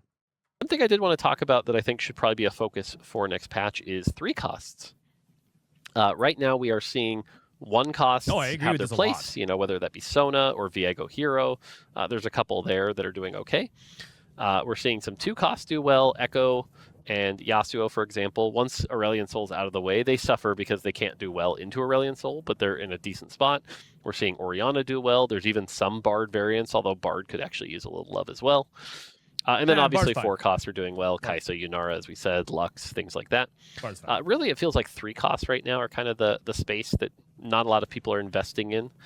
This would be champions like Draven, LeBlanc, Ahri, Jinx, Gwen, Mal, Zoe. I think if you look at the list, none of them are particularly like way off or anything. But right now, it's just too risky to try to reroll for 3 costs. I think Jinx is a great example where, like, I've had games where you can win with Jinx 2. Jinx 2 does her job, but why would you ever stop and roll for Jinx 3? You know, so many of these, there's just not really a reason to play the 3-star. I think that is something we're going to have to address. There are a couple that have found success, things like Gangplank, Vayne, and Milio, but these are kind of off the backs of other confounding factors. Milio off of, obviously, Ishtal cash-outs, Gangplank off the ability to sort of force him with Bildgewater, you know, things like that, and Vayne obviously having the power of, like, Galio and Demacia being really strong. So yeah, that's kind of where we're at with champs and traits. But like I said, am confirming there is a B patch. By the time you see this, you'll see this Monday morning, so hopefully you should have that B patch at the end of the day is the hope, but not 100% yet. Okay. I agree with this a lot, and I think 3 costs are actually they're often the glue of the meta because they are simultaneously your early high rolls, but also your fallback points in case your main 4 cost is not going well. So it's interesting that he says like the ability to play carries in this space. I think he means 3-star carries because Ahri is great. I think Ahri is actually a solid unit. There's an argument that she is the strongest 3 cost to play around as a carry. And I don't know if you guys have played Zoe as a temporary ASOL item holder, but Zoe actually delivers pretty well on stage 3 and even parts in stage 4. I think Zoe is fine. I think what he's saying is there's not much to like lean to the 3-stars kind of with the Jinx 2 and the Jinx 3. I also think Gwen's like pretty underrated. I think a lot of people are very quick to move items from Gwen to Thresh 1, but Gwen 2 is also pretty solid, so you can actually carry her for a while. I definitely feel the pain, though, of some of these other units, though, like Jinx and Malzahar and even Draven to a certain extent. So I think these 3 costs definitely could use some love. Are there any other 3 costs? I mean, this guy didn't even mention Darius. Dude, when was the last time you guys played around Darius? I did a question for our study hall, our latest episode of study hall, and Dissoap and Solus didn't even know what were good items to put on Darius. They couldn't figure it out. They had no clue. Also, I would like to throw in my vote. Not that I think Riot's counting, like tallying anything, but I think Kennen should be easier to unlock champion. The 8-star levels is definitely a little excessive. Probably 6. 6 and level gate him, so you can't just get Kennen like on 2-1. Sounds reasonable to me, right? Wajin saw someone do it on Scrims today and the person went second. Do what exactly? Oh, there's rumblings about Malzahar double trouble comp. Just like last set? Malzahar double trouble. Malz? Okay. What are the units we're playing? Rift Herald? Rift Herald? What's the unit here? Malz. Who's a disruptor? Echo? Maybe it's Echo? Loris and Nautilus. Oh. And then Seraphie. Oh. Okay. Holy. Wait, it's actually looking kind of good in the stats. Uh-oh. The win rate's really low, though, which is good. Cho'Gath. Okay. I mean, that just makes sense. Okay, 1, 2, 3, 4, 5, 6, 7, 8. So this is like the level 8 then. Maybe not second Nautilus. It's more like second Cho, probably. Although, yeah, it's okay. Second Nautilus is what you prefer. Yeah, Cho's not that good of a unit. Okay. And then you go like what? Nashor's JG Shojin? Nashor's JG Gunblade? Nashor's JG 81 sample size. I mean, I've seen enough. Okay, guys. All the platinum players. You know what's crazy? It's like you go to platinum and this has been done 1,500 times. I would not have even thought to try this.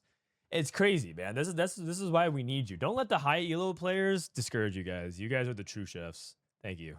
I would have never even thought to try Malzahar double trouble reroll. You guys are true chefs. That's crazy, man. Archangels. I can see that being good too. Is it like the double Archangels builds? Okay, interesting. Either way, more 3 costs in the pool or playable lines would be good. you should have that B patch at the end of the day is the hope, but not 100% yet. All right, Portable Forge, as always, we report this. Nothing really has changed here. It's currently below 4.4. It did go up a little this patch, but not enough to really write home about. It's generally still the same. Seems like good a at worse 2.1, a little less good at 4.2. You sure? It does have a lower win rate at the moment. Right now, we see the win rate dropped to around 10%. Generally, we want this to be around 12%, give or take. But obviously, this is a big part of it. Is just the fact that Asol is in the meta. He is eating up a large share of the win percent. So we'll see what happens after the B patch. It does perform slightly worse at higher elos as well. That could be a lot of things going on right now. Basically, all this is to say that any buffs we did would have to be targeted and small. They couldn't be, really big swingy buffs because it's not that far off or anything. All right, overperforming augments. On the top 1% of players, things are looking pretty solid. Golden Egg, still where it should be. Jarvan Shyvana duo. We did nerf this one this last patch, but I do want to talk about this one. Wait a second. All right. We were talking about this on the team, and one of the things is actually this augment might be an example where it ends up staying kind of in this position. It reminds us a lot of back when you could get 4-2 emblem augments, and the 4-2 emblem augments always looked insane in the data. And the reason they looked insane was because if you were in a spot to take this, you're in a good spot, right? And so in the case of the Jarvan Shyvana duo, if you're in a spot where you're already in vertical Demacia and it's a good really augment fit for you. Well, guess what? It's probably good, and vertical Demacia is good and powers that. Now, I think there's some design debate about should an augment exist that at 4.2 just amps up a certain line? Probably not, But for now, as long as it exists, I think it's actually going to end up here, and I'm not sure that we can nerf it much more that would have a dramatic impact here. So, Bandle Bounty continues to be another one that if you're in the right spot for it, it's just insane. Evolve and Overcome, the Kai'Sa buffs have certainly helped this. I think Void is kind of right below, like I said, it's Asol, and then it's the Kai'Sa, Yunara, Demacia kind of lines. And so Kai'Sa being one of those big lines, she's a big, component of this. It helps you force that pretty quickly. Okay, I don't know if you guys saw any of the Boxbox Bash coaching content on other streams. I mean, you guys all watch my content, right? You guys are here right now. But there were other coaches doing coaching content. Emilyywang in the Boxbox Bash had a unique take on the Boxbox Bash. Instead of her coaching, her job was more facilitating conversation.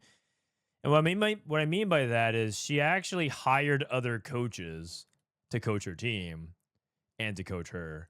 Actually, to the point where she actually won an award. She actually won an award for Best Duo for opening the floodgates and introducing coaches to bring in other coaches for infinite content, because Dankmemes wasn't even a coach in this competition. And Emilyywang hired Dankmemes. She paid him to coach the team. And then, Dankmemes was unleashed. He flamed her nonstop over almost every decision she ever made. And one of the biggest ones was about Evolve and Overcome. There's a choice in the augments where it was Slammin' versus Evolve and Overcome, and he spent something like 5 minutes. He spent 5 minutes relentlessly castrating her verbally for taking Evolve and Overcome. Or was it her? It was Cutie Pie, rather, her teammate. And it turns out the reason why Cutie Pie took that augment is because he saw Emily do it the game before that. And it turns out it's one of the most overperforming augments in the game. So, you know what? Maybe Emilyywang knew all along. Did she make her money back? Well, she got paid $1,200 for going 8th. The sad news about this is that Team Emilyywang finished 7th.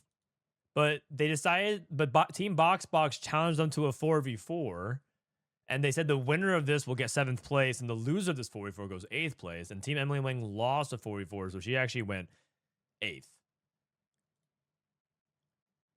And I believe her overall performance in the tournament was not very good. She averaged a 5.0 as the coach.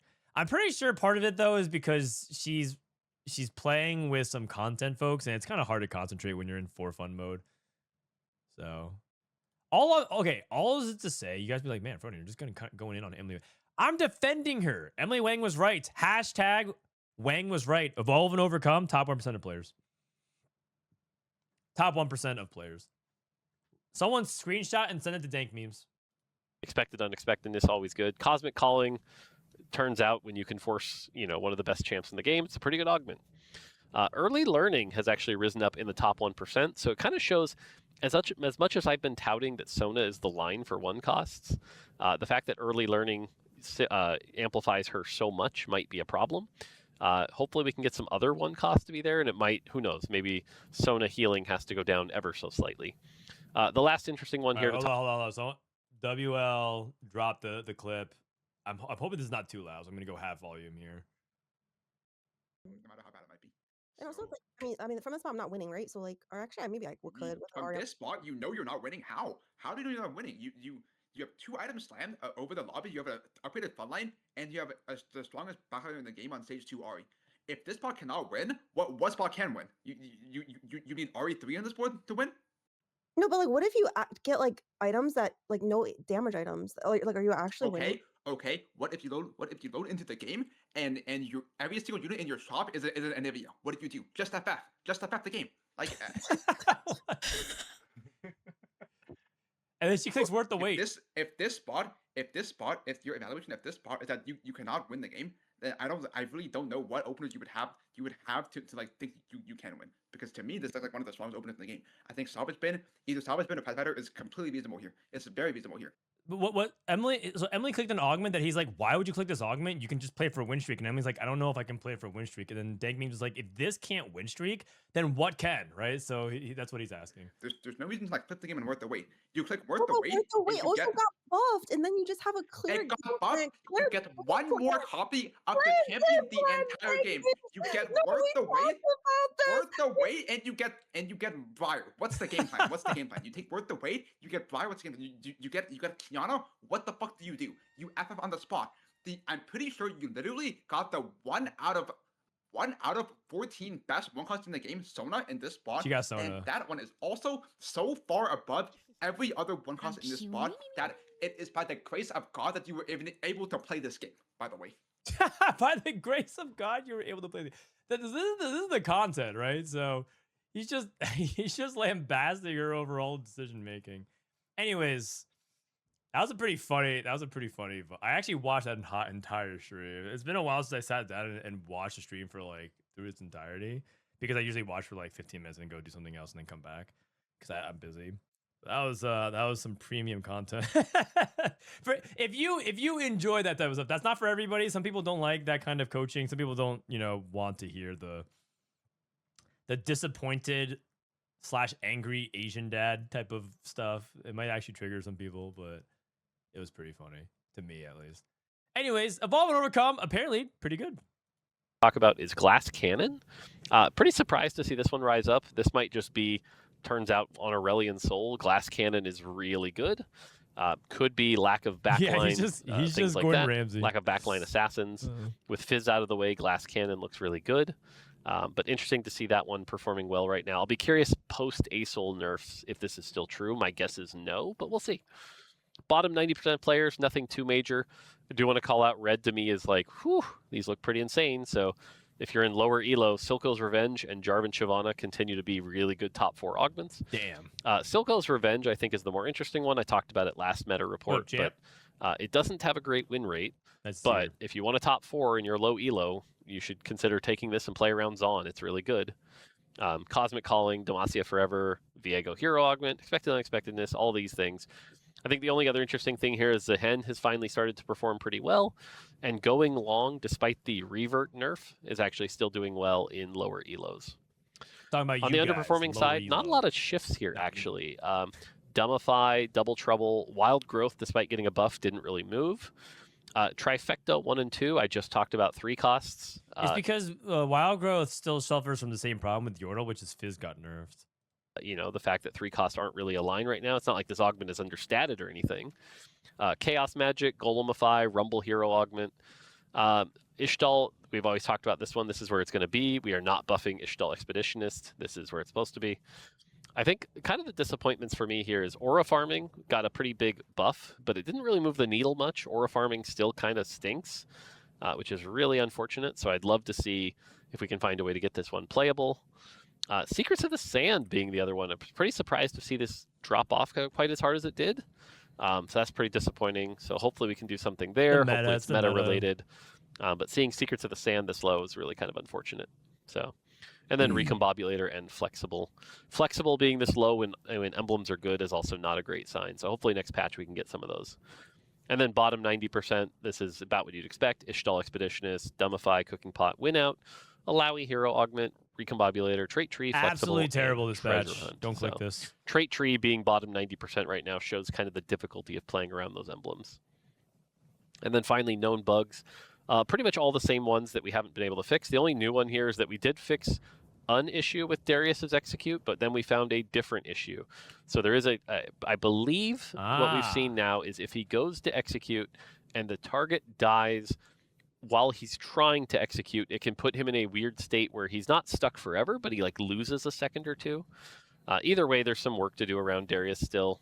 So he's definitely not quite there. But otherwise, these are all the same kind of bugs that we've seen. So there you go. That is your Monday morning meta report. Again, as I said, there will probably be a B patch sometime in the next 24 hours. They'll be hitting a couple things. So look forward to that. I won't do a rundown for that. I'll be kind of busy working in the office, but you'll see the notes posted. If it really should be simple though. So cool. All right. That's going to do it for me. Until next time, take it easy. All right. So there's a couple more bugs, by the way, that I discovered. There's like a bug with Mess Hall and Otacon. I need to probably submit that. I don't think any of these are pretty surprising. I think that a lot of this stuff is like the reason why aura farming and Secrets of Sands are underperforming is because you are not allowed to really play deep loose streak because you're just going to get farmed by the ASOL players. It's too punishing. It's a symptom of the meta. When there is a god tier comp in S tier like like ASOL right now, it completely stomps your comeback attempts. So it's really, really hard to justify playing something like aura farming and Secrets of the Sand when you lose a lot of HP for not having your augment, and then you finally get your power spike, and then you just get wiped by ASOL 1, right? Especially if there's multiple of those players. So these are loose streak augments. The reason why they're underperforming is because they're just it's not strong enough of a spike to overcome it. Who cares if you have a 2-star Shyvana with a good item if it just gets blasted by the meteor? So that's why I think it's underperforming. But that might change on the B patch. So the thing about it is all these stats might completely shift if ASOL just changes. So that way it stops stealing the win share percentage. If you look at the win share percentage right now of TIA table, ASOL's win share is climbing, which is crazy because the play rate's climbing. That's something to think of. Usually it starts to dip a little bit, but it's actually climbing relative to the past couple days because people are figuring out how to optimize it. It's just such an overwhelming win share percentage over the second highest, which is, by the way, Ionia, there's an argument that Ionia is OP as well because of how much relative it is to others. That is just warping everything. So I think these augment stats are all contextualized, which is also, by the way, why they handle augment bounce last after they get every other balance point in a good spot. Being one life in stage 5 feels like a death sentence. Exactly. And let alone if you're playing a comp that's bad into the ASOL meta itself, right? Like the melee. He's talking about the melee comps are just getting smashed by it. But we'll see. The mana cost being increased is going to be interesting. I don't know if they're going to B-patch anything else. It doesn't sound like they're going to B-patch anything else. That'll be interesting to think as well. Yunara 2 beat Fizz 3. With unoptimized items, yeah. I mean, there's a lot. Believe it or not, there's actually a lot of fraudulent 3-star 4 cost. Is Flexible also going to go up after the patch? I don't know. That's a little bit of... Oh, you're talking about, like, these? Oh, no. Flexible is different. The reason why Flexible is underperforming is because the variance band on it is so high, and it's hard to play unless you know exactly what to do with all the emblems. It's a big, like, knowledge check. Skill is also a way you could say it's like a skill issue, skill/knowledge issue. Too dumb, too bad. You bad? I agree with you though. Besides Acel, the meta right now is pretty wide and playable. I think so. I think so. It's possible that the meta stagnates a little bit around the big three, which I consider to be Yunara, Void, and Demacia. But it does look like there's more potential. Someone, I mean, if you guys are coming in a little bit late, there was potential talks around Double Trouble Malzahar. The tweet from TFT Twitter said B-Patch would be targeting the outliers. Okay, let me check it out real quick. Oh, right here. We'll be shipping a B-Patch later day to address 16.3 outliers such as Aurelion Soul. Looking for TFT girlfriend. Serious. All right. So that's it for the Monday Meta Report. I mean, pretty good stuff. I appreciate Mortdog being consistent about this. On a side note, I think Mort has been disengaging a little bit more because I think the conversations around this patch has kind of worn on him a little bit. So I hope that this patch gets things to a good spot so that way we can start enjoying the set again. Okay, I have to fill out my TPC player ratings. We'll do this and then we'll do our TFT fundamentals thing, and then I don't know, maybe I'll just end stream 2 to 3 hours. Maybe we'll play a game or two. Thanks for helping us with TFC player ratings. Before you see all 32 players competing in TFT Pro Circuit this set, your job is simple: rate each player from 1 to 10 stars based on how strong you think are for this upcoming tournament. 1 to 2 stars, you think this player is probably going to go dead last. 3 to 4, some upside, but you expect them to struggle.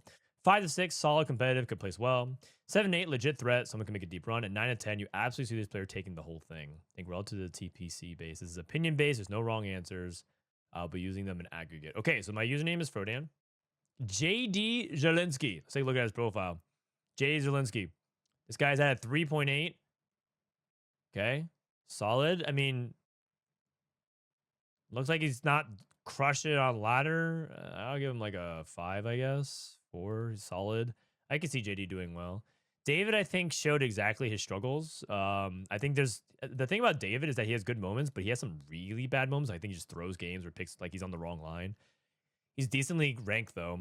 He kind of got smashed the first cup. I'm gonna give him a 1 for now, but you know, he's definitely out to prove himself. Ripple also, I rated him as like a 6 or a 7, but I think I'm gonna put him at 5. I think he has a couple of other things about his gameplay needs to iron out. Crazy Cat. This guy's a complete underdog. This guy is a true chef. He's Grandmasters, but this guy cooks. If you look at it, this guy is actually he clicks on every 4-fun augment. I swear. This guy clicks Recombomb. He clicks like Golemify from spots that I don't even think you're supposed to. This guy's a complete chef, but you know, I do think that he's outmatched. Josue, I'm gonna give him a slight leg above the others with the experience, but same thing. CMB9 I think is okay. I do think that he's an underdog, relatively speaking, but he has been doing okay. He's unranked the past couple sets competitively. Shaco looks a little bit better than CMB9. Spencer's probably a 7 or 8. Because we're dividing by ranges, right? 7 or 8. Banda Kiki. I think Kiki is a little bit too gambly for my personal tastes. I think that he takes a lot of risky lines. He's a wide player, but he takes a lot of risky lines. Milk was actually queuing up today. He's in Masters, and he was actually asking, why is everyone playing Acel? I can show the chat logs. In group today, he was saying, I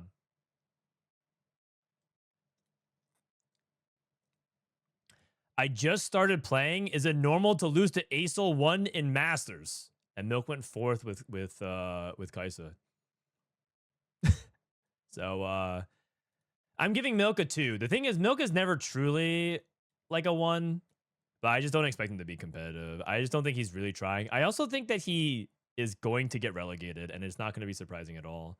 I just haven't gotten any. I sense 0 aura from him.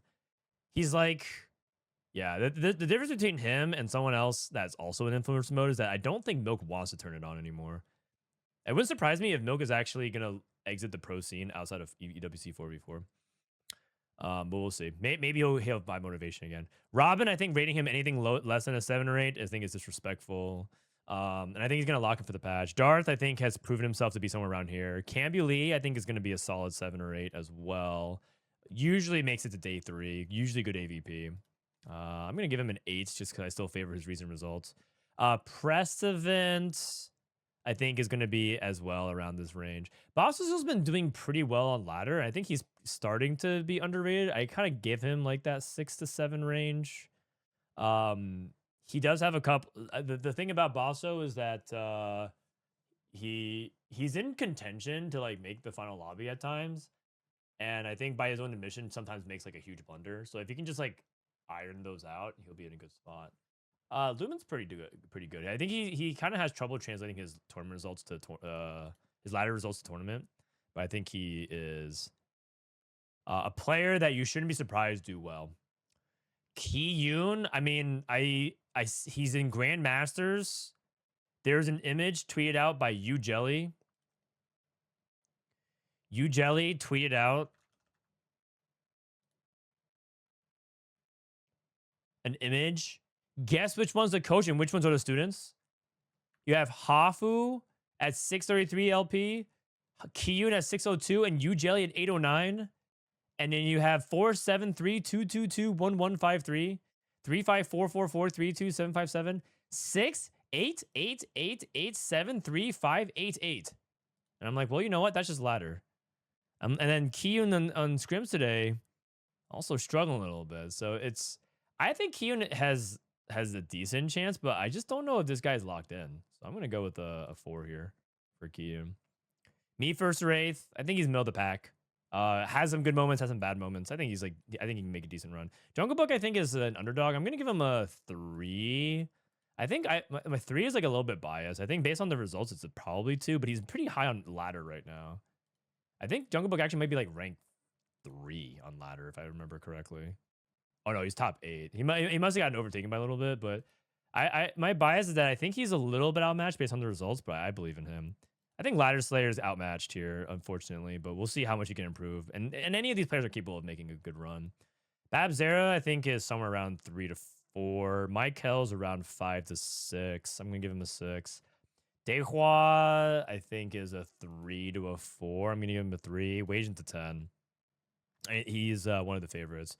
Quince, solid. I think I give him a 6. He did really well last cup. I expect him to do well again. Bobster is a little bit falling for me relative to the others because, I was putting him at a 7 or 8. Now I think I'm going to put him at a 6. But, I mean, that's just like from one event.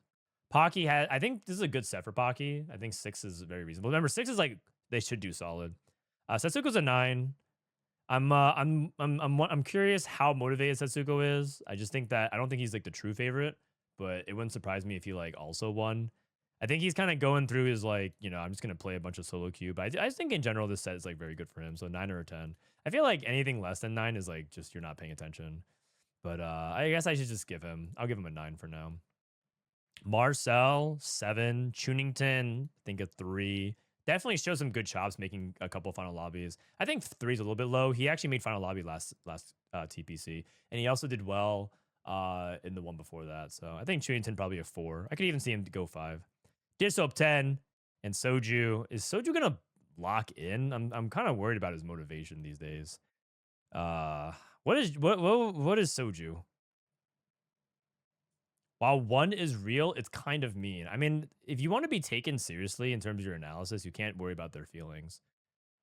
You think this player is probably going dead last? Oh, didn't I rate like 6 players? They can't all go dead last. 6 or a 7? I'll give him a 6.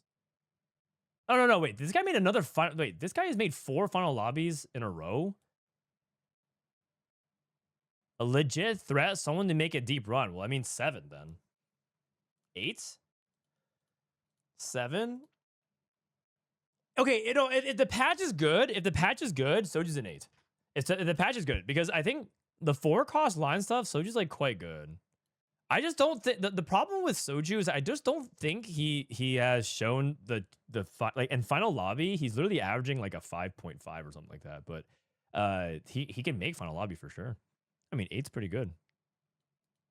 I mean sure he's like 1,000 LP. He's like my LP. Oh no, he climbed again. Yeah, see he's fine. Oh he's playing. Yeah, he's totally fine. All right, submitted. Not even gonna look at it twice. Soju is top 10 until a top 8. Okay. All right. So let's do a quick ad break, and then we'll do this fundamentals thing, and then we'll see the vibes of it. We'll see the vibes of how today's going. Does that sound good? All right. Be right back. Your LP is crazy. There's nothing wrong with LPs, man. There's nothing wrong with being LP similar to Frodan. Although I don't think I'm gonna be able to play in the Tacticians Cup. I'm like 900, which qualifies for the Tacticians Trials very cleanly. Actually, let me see. Is that even true? Yeah, I'm very cleanly in the Tacticians Trials. Snapshot ends today, or actually ends tomorrow. Actually, there's a chance that I missed it if I didn't play, but the cutoff for the cup is gonna be 1300. I just don't think I can get there, even if I like sat there and tried. So I'll be doing the cup this weekend. This weekend's cup is on January 30th to February 1st, and then the Tacticians Cup will be the following weekend. And then when is Demacia Cup? It's the weekend after that? Oh my god. It's gonna be TPC Cup, TPC, and then when is regionals? March 6th, and then nothing for 3 weeks. Okay. Thank goodness, man. I don't think I could do this cycle for like 3-4 more weeks. That is crazy. Worlds is March 27th, 29th, 3 weeks after that.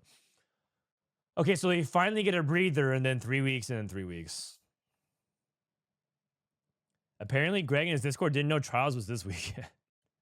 Dude, this Greg guy needs to lock in. Man, I'm getting more dogged again. Greg became a millionaire and then stopped trying. Sage. I mean, I will defend her and say that I saw Robin play Kiana Breyer reroll, so I don't think they're that bad.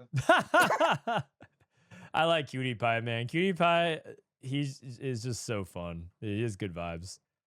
I mean, I'm pretty sure Emily drafted Cutie Pie for the pure vibes, right? It's so funny. Dankmemes would just be like, why would you ever take this augment? It is a terrible augment. Like, now your game is ruined and your game is unplayable. It's unplayable.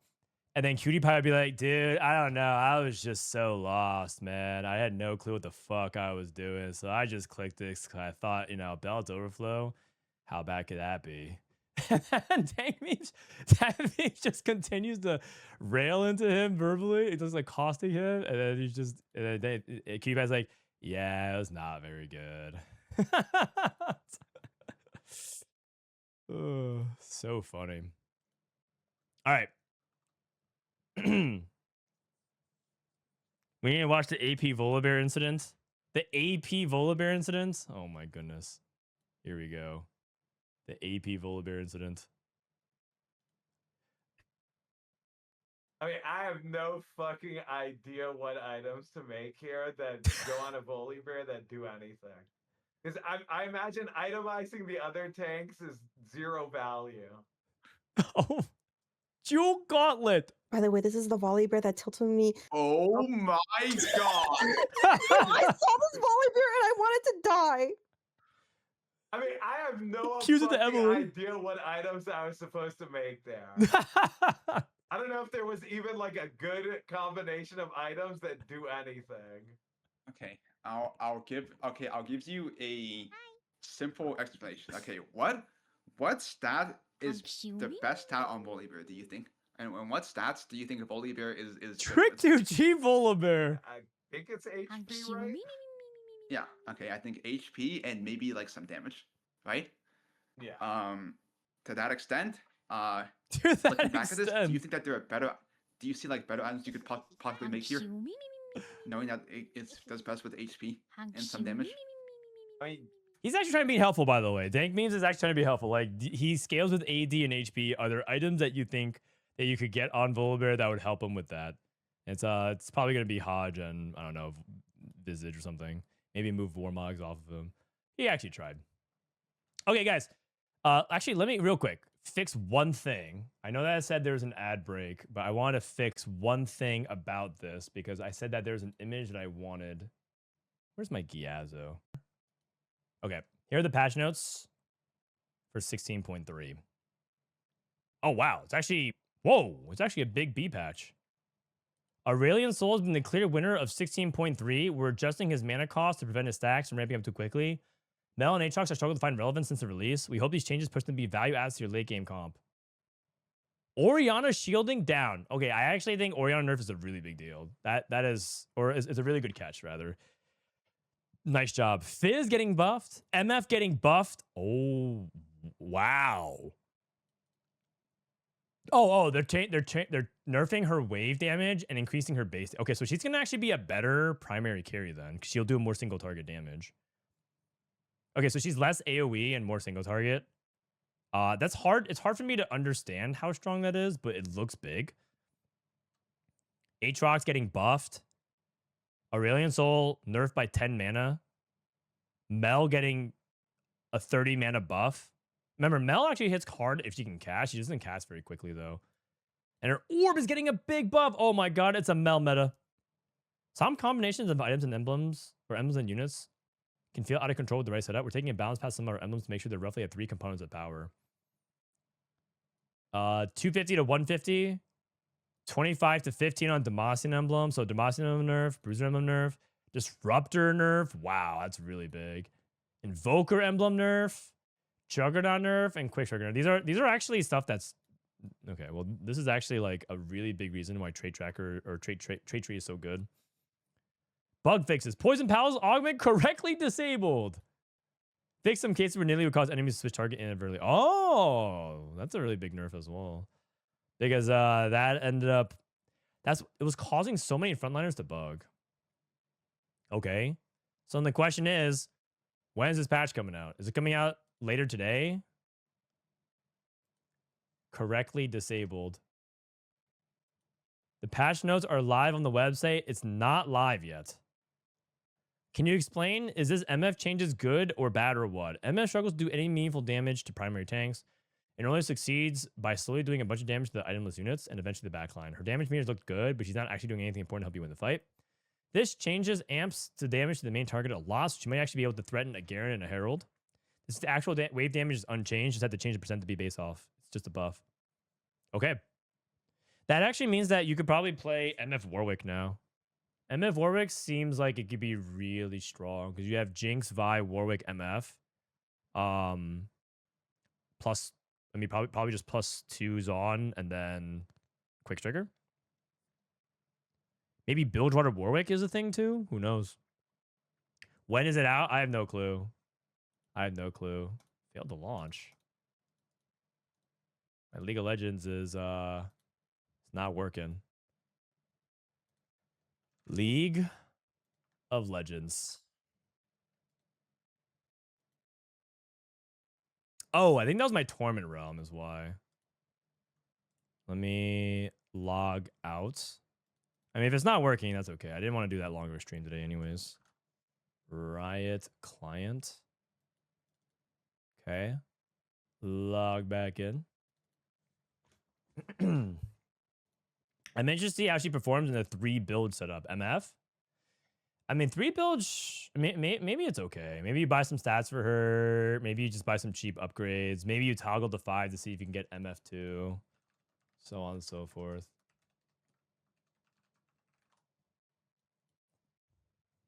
All right, let's play like a couple games and call it for today, yeah? I've been going kind of hard on the streaming since I came back. I think I streamed, like besides Christmas, I think I streamed every day for like 45 days or something like that. I think I have been streaming a little too much. Out of the past 30 days, I actually streamed 30 out of 30 days. Oh my god, I actually haven't taken a day off, so I think today is gonna be a chill day. All right. Big at 30. Thank you for the 8 months. Sorry about other people that I missed during the thing as well because I disabled notifications. Thank you, St. Jeezy. Thank you, Nate. Thank you, Only Ducky. No burnout. Oh yeah, I mean, I actually think I really enjoy what I do. I think part of the dynamic of what's going on right now for me is that I struggle to get everything that I want to do done. without like being like way too exhausted. A lot of what I do is like kind of energy intensive, so. You ruined my streak due to 30 days straight. Oh, my bad. All right. Let's play. Let's climb the diamond in 3 games. How's that sound? We have the VN tracker. Chat's gonna pick my augment. We'll Man, I'm getting more dogged again. Most support committed streamer. Troy. Troy.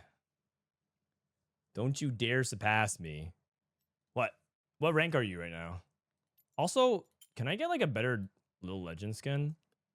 When do I get some free Little Legend stuff? Battle Pass. I get free Crystal Realms. Okay. Okay, claim all. Store. Can I claim anything with this? 250. I can't buy a single one yet. Okay. What about Treasure Realms? Can I pull anything? I get a free pull. Okay, I get 3 free pulls. What are we pulling for? Chibi Guardian Lux, Warwick Unbound, Myth Maker Irelia, Skyline of Dreams, KDA Nico, or Lil Timo. Irelia? I mean, it's very Chinese New Year theme. Let's do it. Let's go. There's no way that on my 3 pulls I open Irelia though, right? Isn't the odds like 0.02% or something like that? Porcelain Bun. Okay, 2 more pulls. Green. You're looking for orange color. Realm crystals. Okay, my last pull. I mean, the preview of this is going to be so worthwhile, right? Look at this. Holy cow. My God.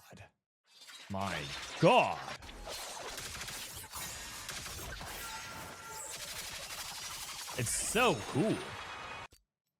All right, let's do it. Last pull. Here we go. Orange. Another green. Firecracker Shisa. Yeah. All right, well, randomize. Bun it is. Bun it is. Okay, the thing is, I think I have to... Some people already recognize me at this elo because I'm technically playing against like other Smurfs in VN. And so how do I do it? Hide my identifying info. Boom. I won't hide other players' names though. GG's time to swipe on my Vietnam accounts? Probably not. On your Vietnam accounts? Do you guys have any tips on what to improve in Diamond Elo? Man, do I have a video for you. If you're at Diamond, one of the things that you need to be figuring out, I actually just did a video on this, which is Econ. How to climb the Masters Plus on any patch. Just go back to the core skills and the fundamentals in TFT. Now, the thing is, I don't think that you should recommend this series until I'm done with all 4 of them, because I feel like a lot of people like understand this intuitively and they maybe learn 1 or 2 things.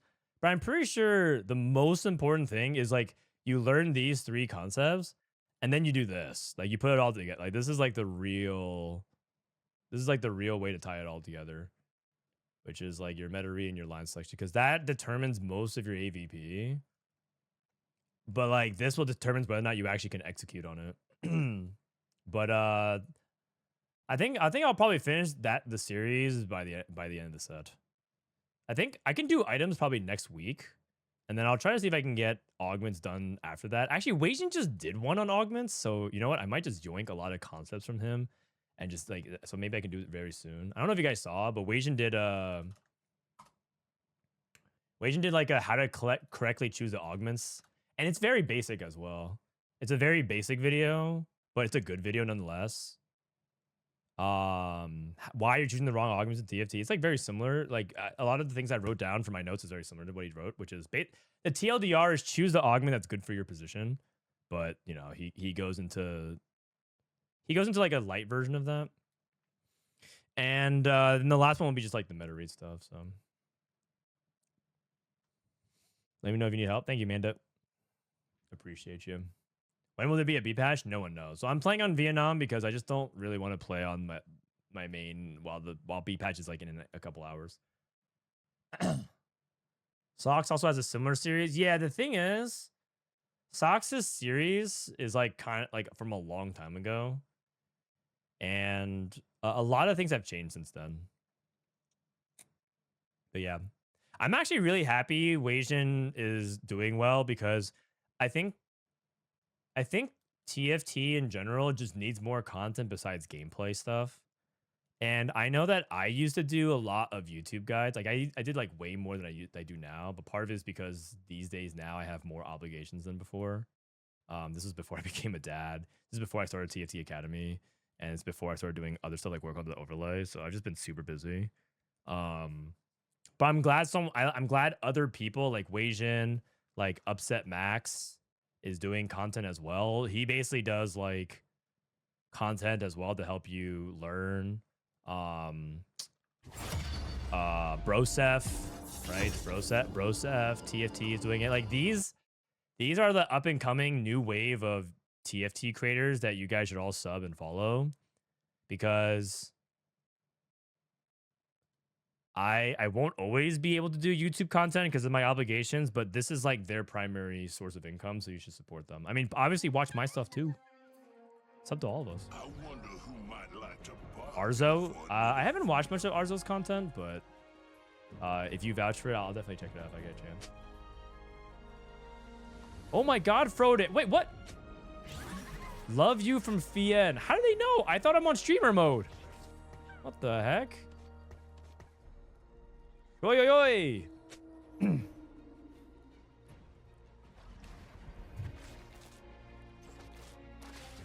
Brian, you're the only TFT content creator for me. I won't cheat. Same. You're the only viewer. You're my only favorite viewer. Just you and me, Strauss. All right. I'm on 200 ping. That's not that bad. Path of the Blades. It must be done. So it's going to look a little bit delayed. So for people who haven't watched me play on other servers, it is a little laggy at times.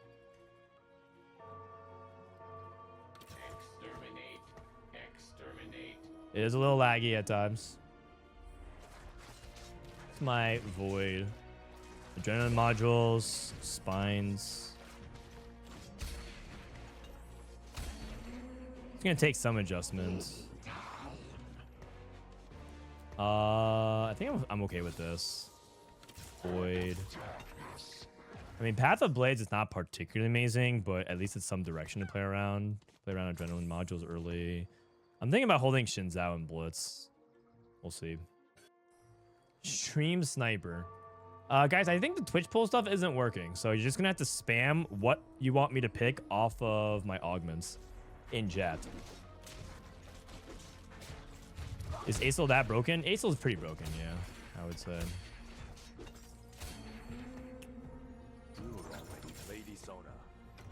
Hold on to these two. I passed Kiana, but that's fine. All right. Let's do 1, 2, or 3. Type 1, 2, or 3, guys. I can take Silco's Revenge because I have Blitzcrank, so I can go Blitzcrank 2. I can take Spreading Roots or Replication. Maybe somehow turn off streamer mode? I don't think so. Okay, 2, 2, 1, 2, 1, 1, 1, 1, 1, 2, 1, 1, 2, 1, 1, 1, 1, 1, 1. A lot of ones. Okay. 3, 2, 1. Spreading Roots. Let's see what happens. Noxus and Longshot. Okay. Noxus and Longshot. I remember your father. He thought he could censor me. I see. 10 Noxus time. I have adrenaline modules not on my Rex side. Whoops.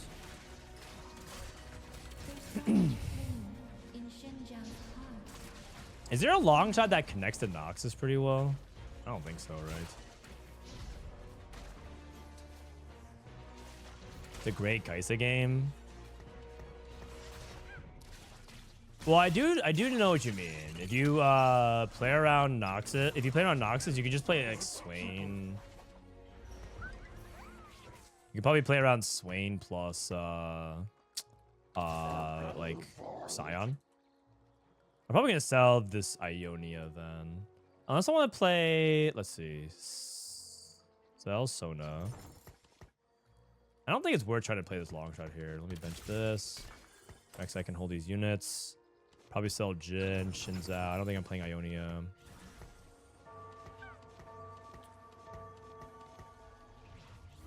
Just gonna keep it chill. Spreading roots.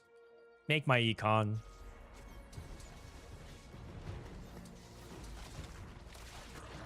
What are the Giga Void mutations? I think you want Iron Carapace and you want you have to make gold here. Okay, I don't think Caitlyn's that important. And I probably make this solo sports. Probably. This guy is Scion 2 slamming. Oh man, these VN guys are so strong with their boards. Spines or Leeching are both decent. Yeah, Spines are good. Leeching is okay. Oh man, Miss Blitz too. I have no Bruiser. I'm actually surprised I haven't been able to find another Bruiser. To explain himself. Let's see here. Longshot is 2 hex, right? Doesn't change much materially. I think I'm gonna have to play into AD Kaisa. Longshot Noxus, give a Noxus emblem to her. Look for the bride. This guy has Warpath, Rek'Sai 2. What? Slamming Scion 2? Warpath? Warpath. What the heck is going on in this lobby?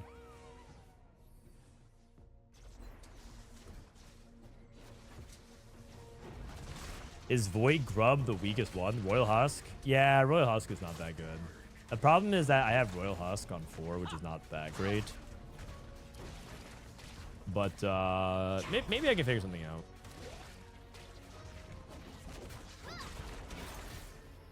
Dude, everyone's so strong. This is crazy. Maybe it was Silco's Revenge. Wait, didn't Mortdog say Silco's Revenge overperforms in bottom 90%? Damn.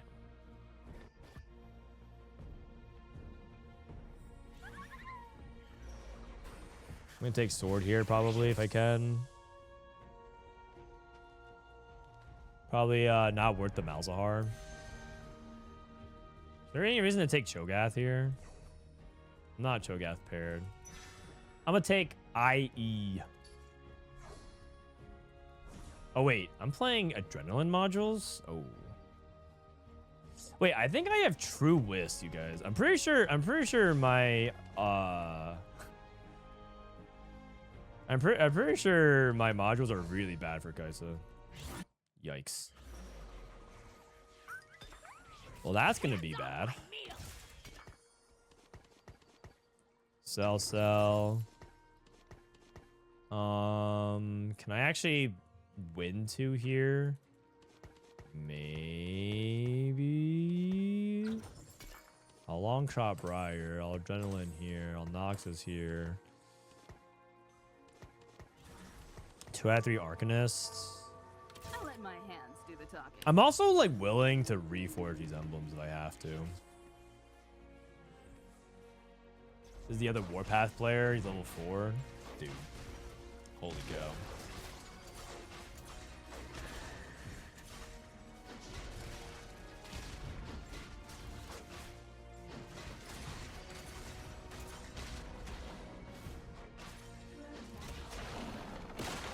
Okay, so 2, 4, 6, 8. I'm at 28.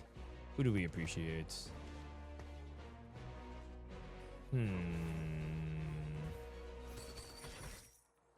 Rumble 2. Do I just have to sack here? I probably have to just sack. I might as well just go for the 5 loss. I'm actually at a pretty healthy 5 loss. I'm at 81.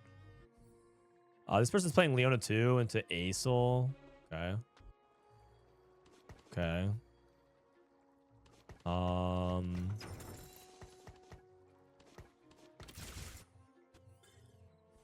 think I'm just going to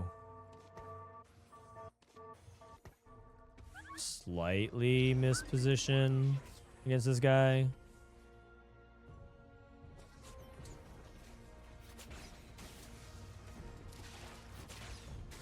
He should still win though. It's 5v4 and he has 3 items slam. Just trying to see if I can kill 1 or 2.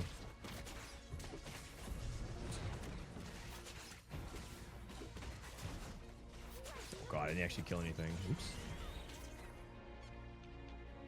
Is there a Juggernaut comp? I mean there is. It's not very good though. Okay, can I do something else besides this? Can I go like... Can I go like Longshot? Like how bad is Longshot Warwick? Does anyone know? Does anyone know? Is Longshot Warwick unplayable? Probably. I mean, the reason why I say that is because... Let me see. Warwick. Is he bad with Longshot Emblem? No, he's not. I'm just thinking about like, how do I get myself out of this situation? If my Kaisa setup is not very good. I mean, maybe it doesn't matter. I just play Kaisa. Getting too fancy with it.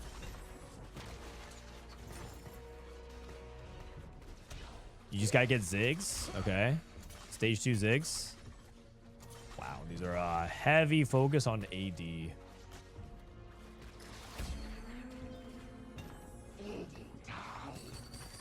Oh, it's an ASOL game. Anybody? ASOL? It's an ASOL game.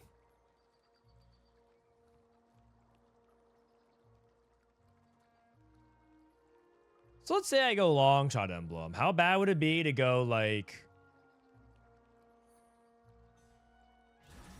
Longshot?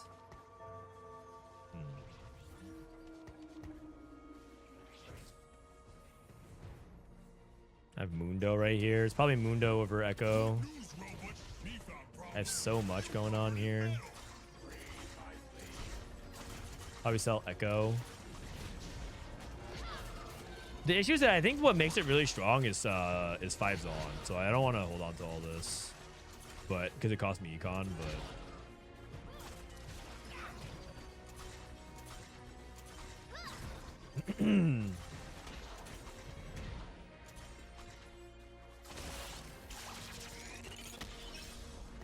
I'm back from Mundo. It's just too expensive at the moment. Okay. Okay, you guys vote for 1, 2, or 3. 1, 2, or 3. X House, small grab bag, or Dummify. This cool video I saw said not to hold too many lines. I'm only holding 1.5 lines. No, guys, stop typing 3. No. All right, I'm gonna type all my high HP here. Oh lord. All right, here we go. 3, 2, 1, Dummify. I will protect you. Oh man, what do we do now? Wait. It's an ASOL line. Hold up. Hold up. Sunfire Leona, and I'm back.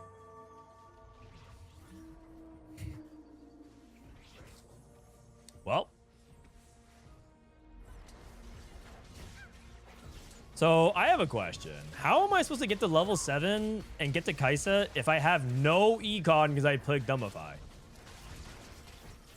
Can someone answer that? Answer me that. Anybody?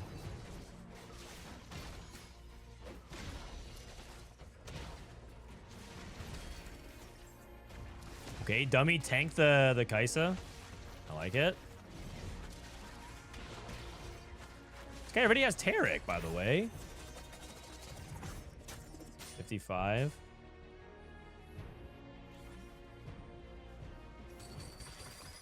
Choose evil. Get. Oh, Cyan! You escaped too? And you're here. Okay, 2 out of 3 Noxus. Longshot. Noxus emblem here.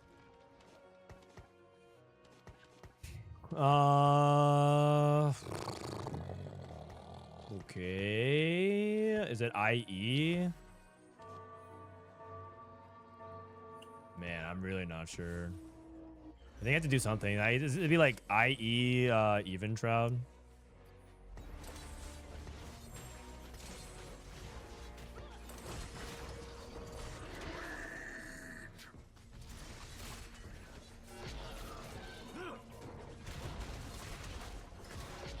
Okay, Rek'Sai kind of hard counters me. No worries. Okay, 4 unit loss is not that bad. Who are some of the voids that I need to get to unlock Rift Herald in 2 turns?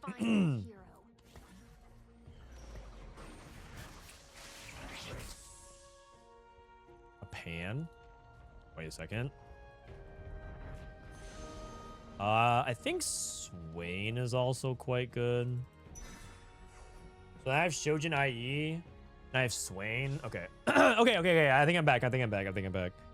All right. Sorry to the haters. I think I'm back. I got Swain. It's over.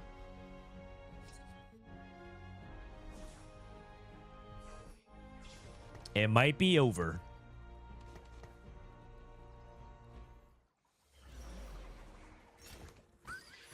We fight so different. 36. You're like,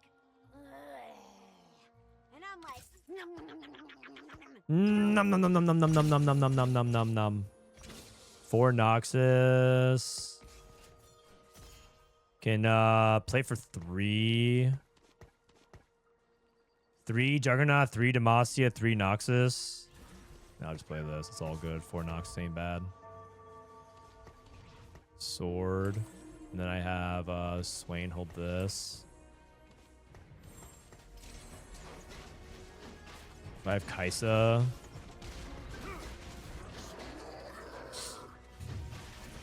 Okay, somehow I'll find my way into Galio.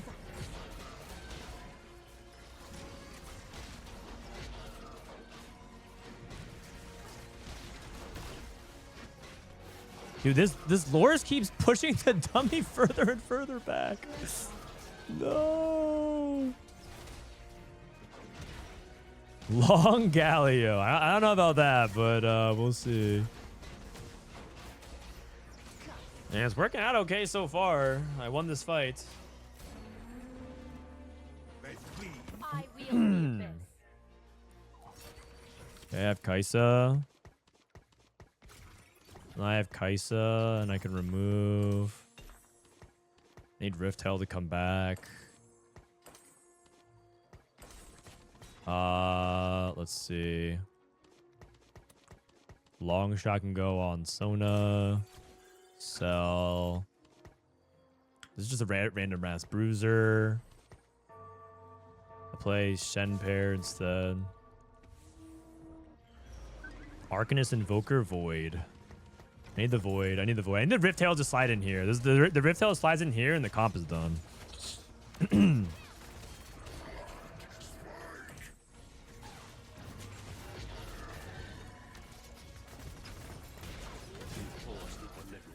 What is this build?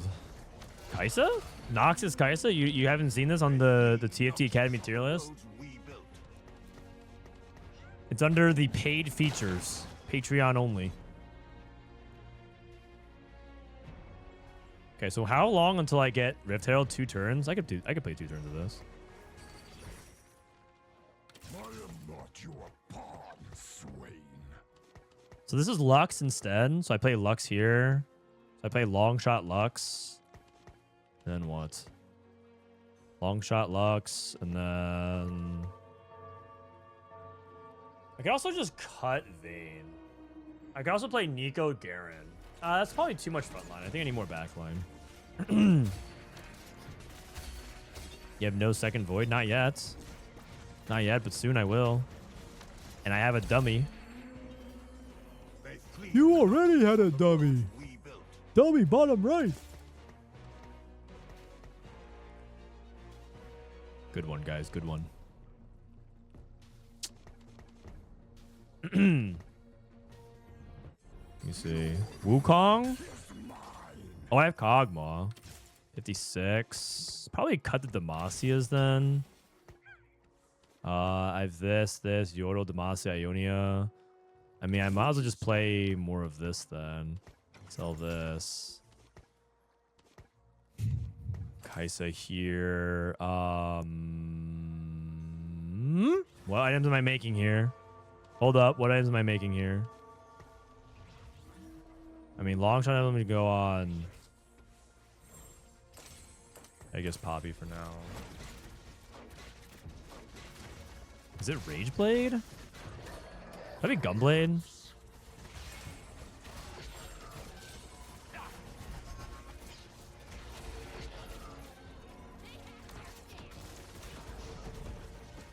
You can also play Kraken and just go back into Vayne. Oh, I see. So I go back into Vayne.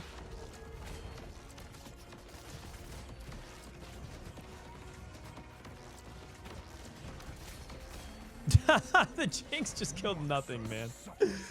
The Jinx is just firing for an hour onto nothing. Dark Will's Invasion, damage amp. Okay.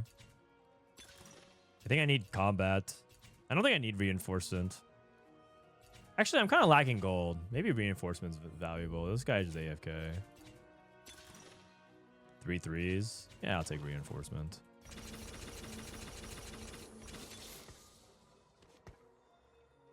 You face the ruined king. I have this. Tarek 2. I hope the hero likes me.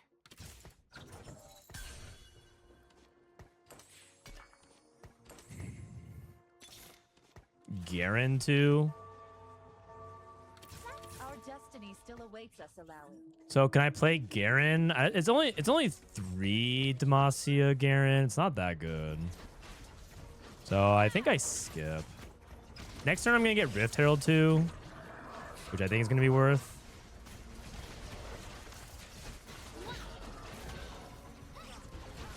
Guy's playing Diana.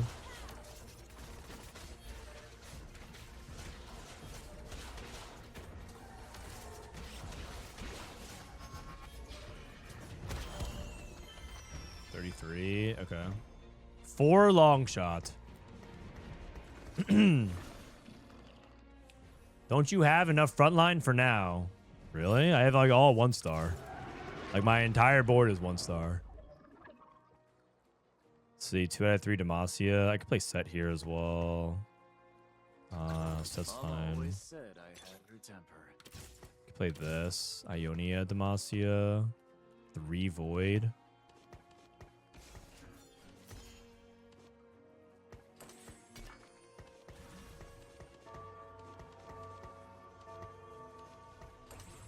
Maybe Longshot should go on Set. I need even Shroud. I also need Kaisa Pair. I don't have Kaisa 2, man. Oh lord. How's this even possible, man? How's this my spot?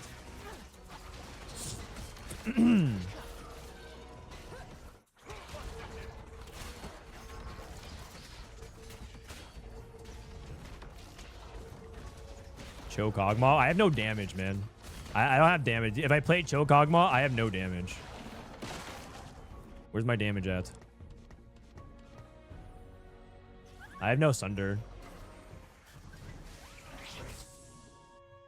I need to take Even Shroud here. I don't think I can take Last Whisper.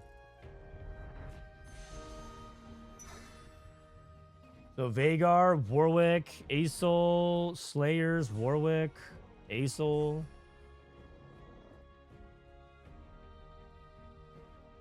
Probably cut Demacia. But Vayne is like my only source of damage.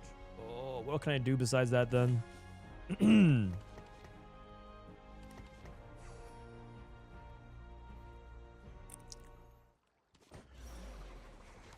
Kaisa, Swain. Belveth maybe here instead. You disappoint me, Kaisa. The Watchers aren't the true threat. I have this. I have a free slot. Kaisa 2. I think it's... You can't outrun the bull. Gonna play this for now.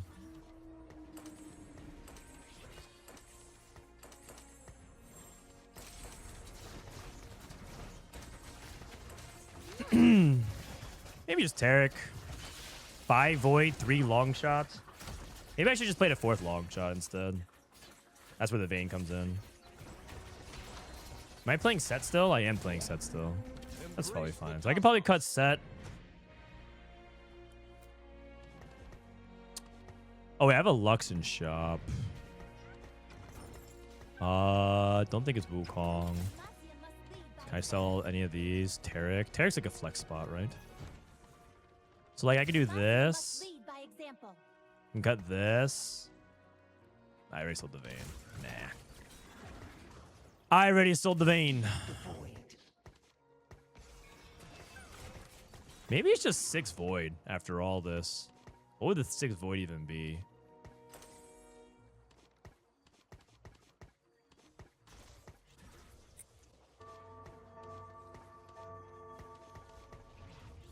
What would the 6 Void even be?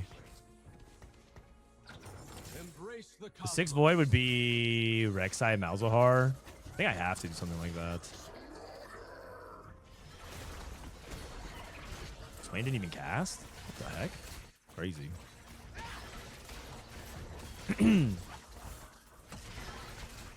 Actually, I think the 6 Void makes a lot of sense because I kind of need spines that way. So I think I'm just 6 Void then. Tarek is gone. And just Set is gone as well. Okay. Yeah, I think that makes the most sense. And I have my front line to kind of compensate for it. And then I can finally get into spines.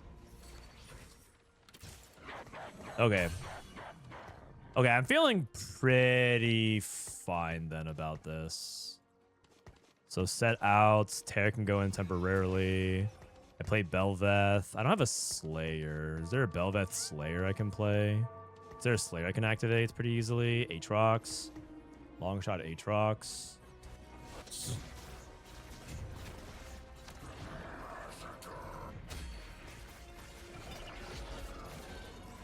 I need an actual tank item here.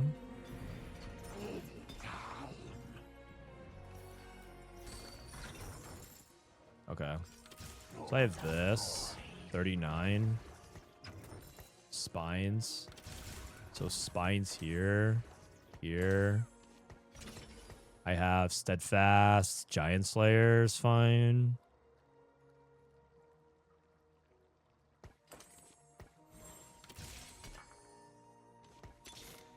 Guns blazing. A black flag above Bildgewater. A raven's wound. Sell. I mean, I think my board's pretty good, actually. Don't you think?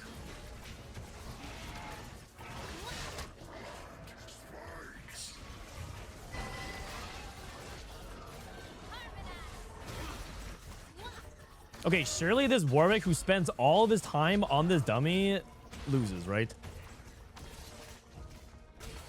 Player Vank. Keep a weather eye out. GP and then Wreck?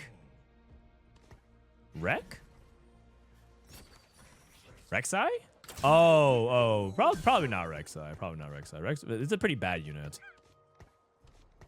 Would you want to position Kaisa opposite side of Even Shroud? Depends. Depends. Like, it just depends on like what matchup it is. Okay, this guy, I have 3 ASO players. I think I have to position like kind of stupidly here. Because there's all ASO players in my lobby.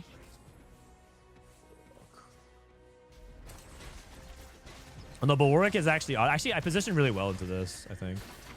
Man, I'm getting more dogged again.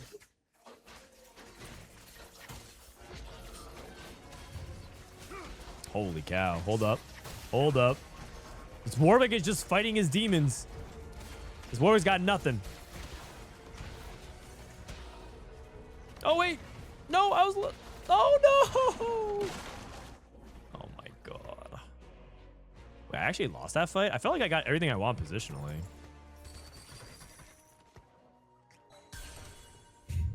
What the heck? Why is his board so strong? Oh, he has Rise too. Oh, okay.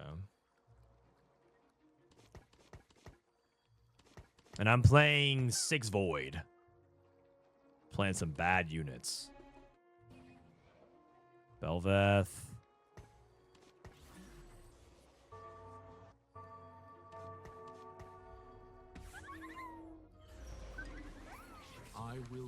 I'm positioning around the Acel. This guy has Acel too on 8. I think I'm just dead. I'm probably like 5th this game. Unless both of these guys take a really bad loss here.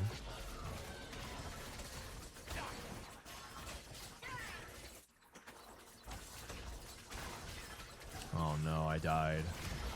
Guys, I don't think Goldenify was very good. I mean, 6th place is pretty good.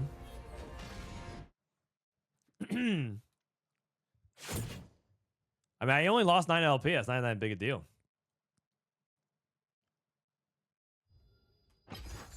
I mean, I don't know what else I really could have done from that spot because I lost my Void momentum and then I had no gold to actually hit, so then I took reinforcement.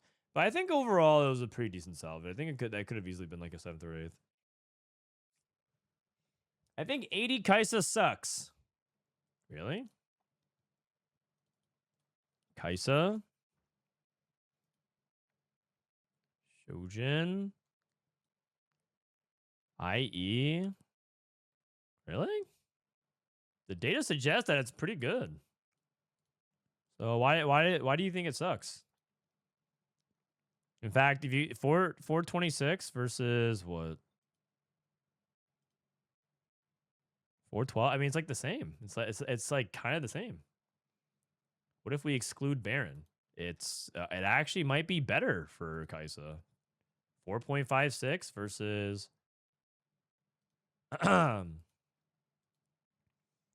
what it 4.56 versus a 4.4. So 80 Kaisa is actually better. What do you have to say about that?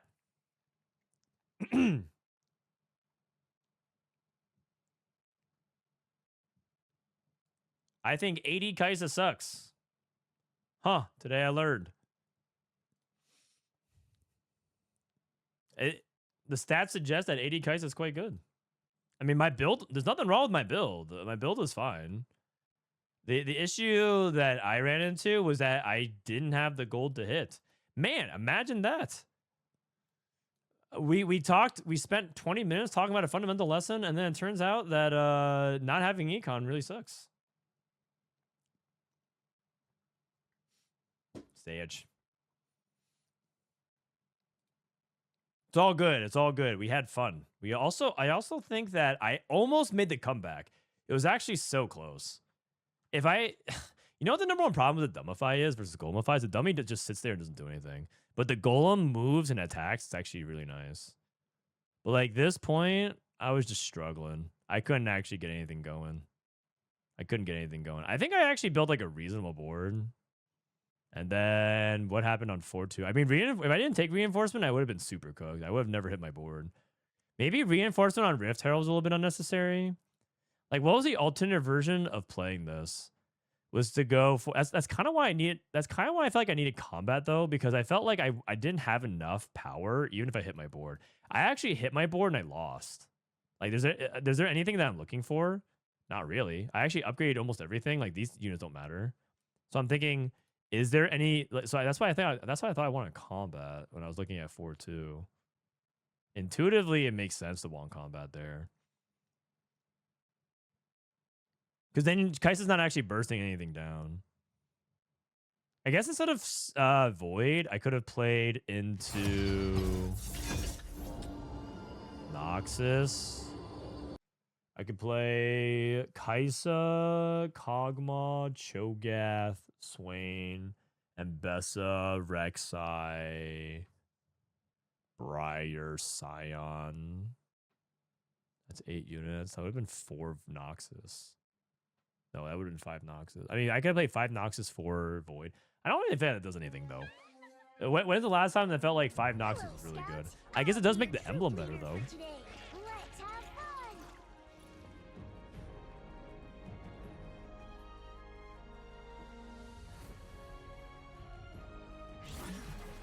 I feel like AP Kai'Sa is more consistent if you don't have the splitter, but with splitter, they are both good. Well, I also had like true bad. I also had true Wisp Void mods as well. Neither of them were very good.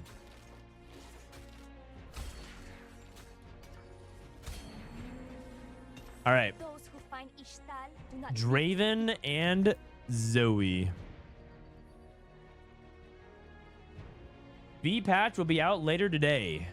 Oh man, it's gonna be after I'm done streaming. Wait, I think Riot's being mean. They're waiting for me to log off so that when I stop streaming, they're gonna release the B patch. Why, thank you. I feel like that's pretty rude. It's an ASL game. Pause. Do you think? Don't you actually wish they kind of balance Thrash again? How many of you guys here secretly wish they balance Thrash? So that way it becomes hype to play ASL again. You can admit it.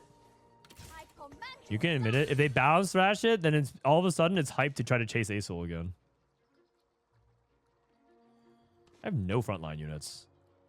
Like, what is going on over here? Piltover. Can I play Orianna?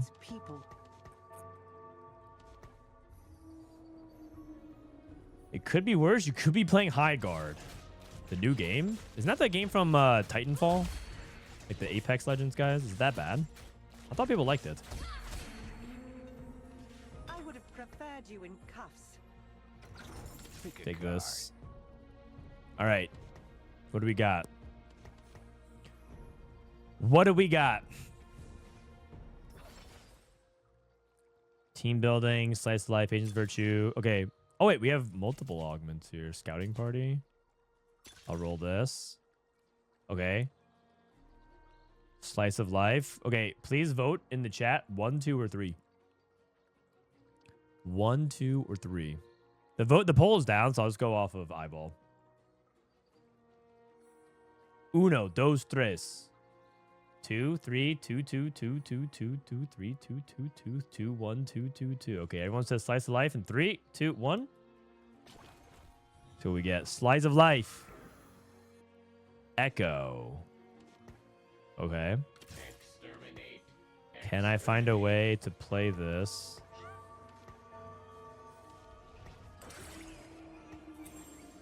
Can I make gold? Sure can.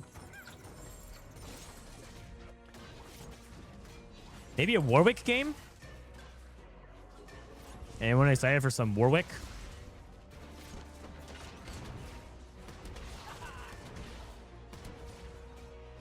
Because with Slice of Life, you don't really want to reroll 2 cost.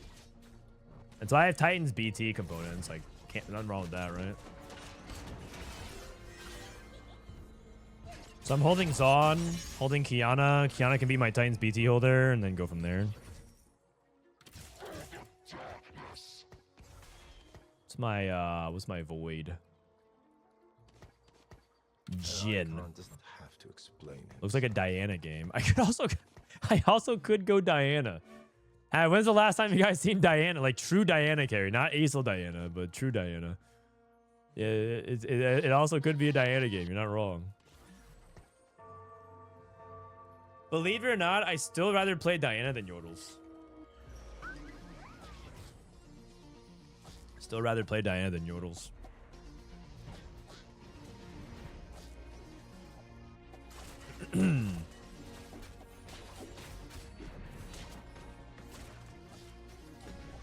Okay, so it's okay if I lose this fight. Oh, sorry, win this fight. I'm actually, believe it or not, I actually could win streak if I get another good Slayer and get Titans on Kiana. Kiana 2 is a menace with items early. Briar. Hold up. Hold up. Can I make gold? I can, but I have to do something kind of sus and play like Echo here. I really want to hold on to Ishtal. I am not sure I'm going to be win streaking if I play this setup. There are some people who are kind of weak though, so maybe.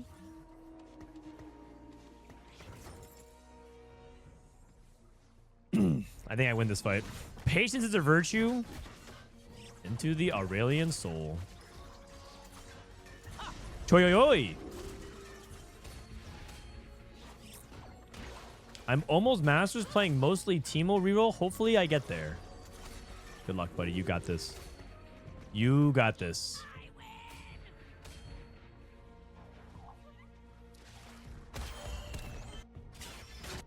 Wait, this guy's username is Gooner TFT. Guys, I found Emilyywang chatter. I found the T-Lodge chatter. Gooner Kragus. Wait, there's a 2-cost bow. If I don't get that bow, what am I going to go for? I guess I go for sword.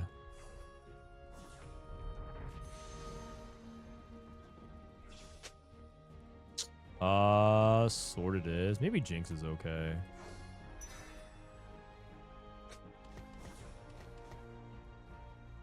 Maybe belt. Maybe belt, because then I can go for like utility. It's probably belt. I was thinking about like Biswick. Okay, I won. What kind of level 4? I should have taken the Jinx. It's also Zon. It's a pretty significant mistake. All good though. Let's see if I can level here and win. I'm gonna play Zoe Blitz.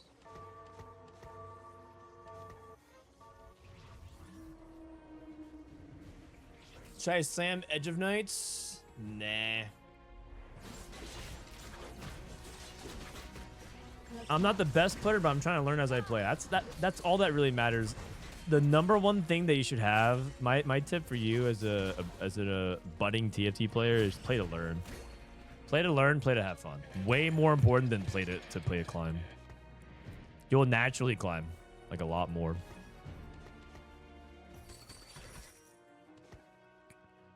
Pilt over. It's pilt over. Shen, Lulu, and Tristana.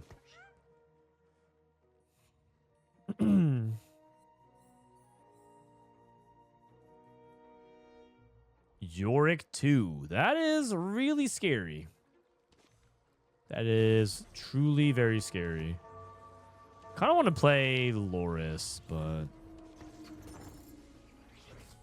Gooner TFT. It's my boy Gooner TFT.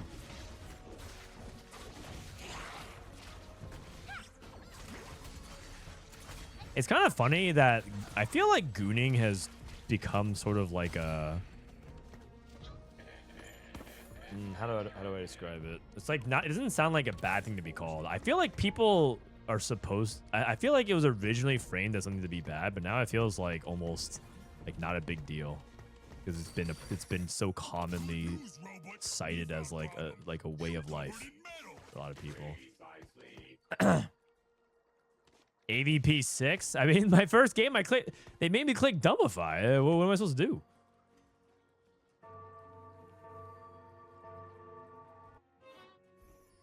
I heard you're very short IRL. Well, it's okay. I mean, I sit down for 95% of my life, so who cares how tall I am?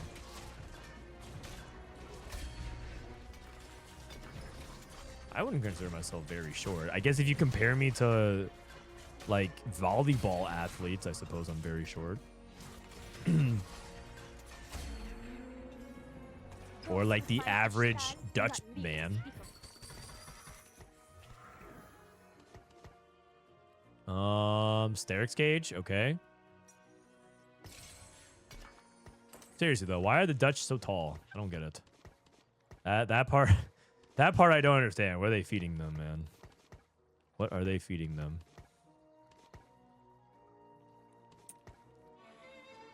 Should I even level here? I don't even feel like this is a real level. If I leveled, is that even good? I feel like my level is just... Like, what does it even accomplish? If I level here. CHV. Wait. The Viego's on the Kiana. Okay, well, that's a guaranteed loss then. Unlucky. Well, that makes sense. Someone in the third row versus something in the second row. The second row walks up slower. That makes sense.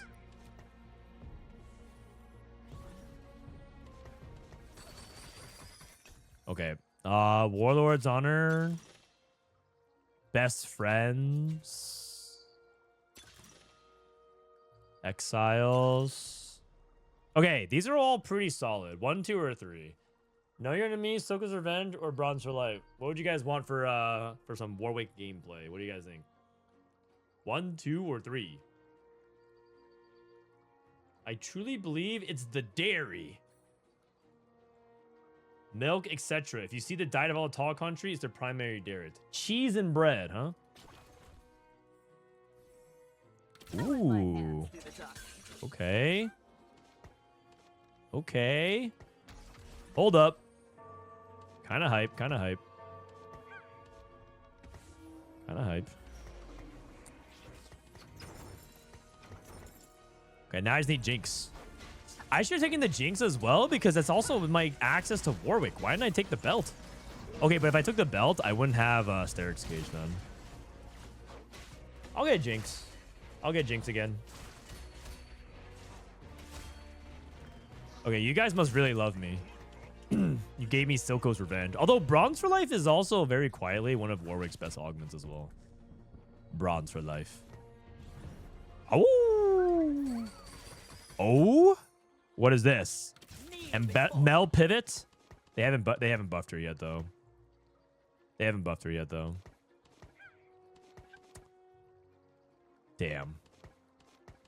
Imagine you could play Ambessa from hitting 1 copy of Ambessa. When does B patch go live? I am 99% certain that the B patch goes live the moment I stop streaming. Mort Dog is just he just doesn't want me to have fun. So he's just gonna, as soon as I log off, he's gonna be like, okay, cool, B patch time.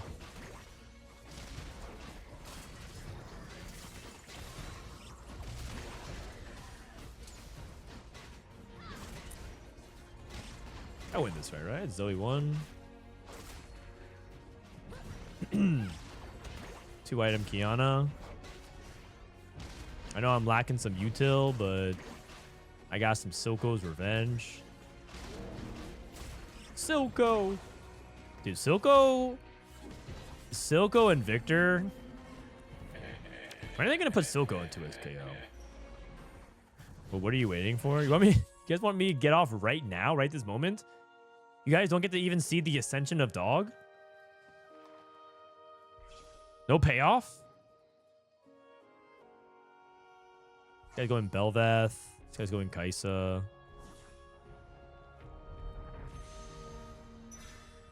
This guy's going Ishtar. Oh god. Is that 420? Oriana reroll. Asol. Ionia. Dude, Emerald is I'm in the Smurf queue, but man, these guys are cooking. Leona pair. Oh no, wait. I definitely level here, right? It's also worth rolling a little bit. See if I can find Jinx. So which one is the pig? Kidding. Don't worry. So which one's the pig? Rude. I will go this as well. I will protect you. Okay, guys. So where's the Warwick? I'm also on like 4 pairs. Oh man, I'm getting punished for not taking the early Jinx. But my items end up perfect. If I didn't have this Jinx, I wouldn't have perfect items though. Okay, what if I play Diana Warwick? Okay, it's probably not gonna happen. I was just thinking, you know. I was just thinking. Like, what if? You hold on to MF. I mean, you play 5s on plus stuff.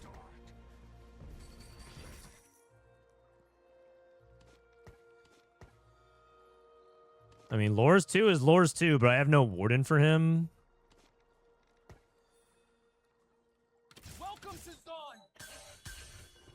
Freeze on, Piltover, Juggernaut guy. I mean, this is like if I want to play Freljord, but Dissoap keeps insisting that Freljord Warwick is the worst thing on the planet. Is the B patch live yet? No, it's not.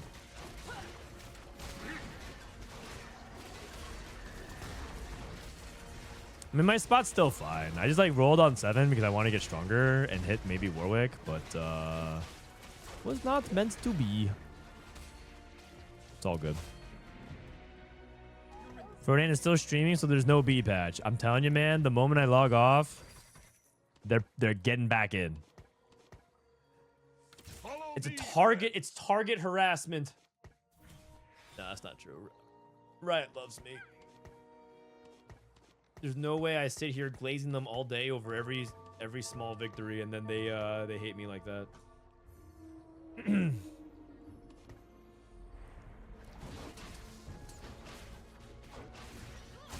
It's gonna be sometime later today. I think probably in like an hour or two. Vayne GP, wrong 3 cost. There it is. There it is. Last Whisper, probably. Is it Last Whisper? Hold up. Hold up, guys. Hold up. Real question. Is it ever, is it Last Whisper? Or is it Red Buff? Is it Last Whisper or is it Red Buff? It could be Last Whisper and Rage Blade.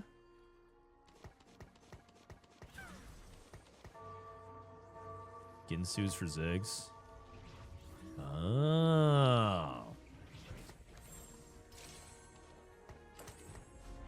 Start this offer now. I need a quick striker. Probably lose this fight, right? Oh my. Oh my. Kiana's a demon. What the?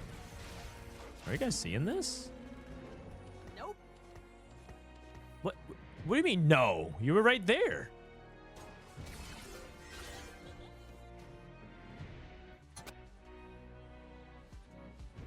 I told you guys that my son's in like a big no phase, right? Oh, Earth? Oh, I just... Okay. How about... Oh, Swordsmith is interesting as well.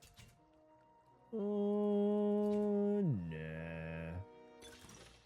Oh, Precision. Oh, wait, you guys are voting. You guys are voting. Under stats. Max build. Okay, 1, 2, or 3. 1, 2, or 3. Hurry, hurry, hurry, hurry. 1, 2, or 3. 1, 2, or 3. 1, 2, or 3. 1, 2, or 3. 1, 2, or 3. 1, 2, or 3. 1, 2, 1, 1, 2, 3, 3, 1, 3, 3, 1, 3, 1, 3, 3, 3, 3, 1, 1, 3, 3, 1. Oh my god, everyone's voting for 3. Okay. Guess we're going Warwick 3. What did you say?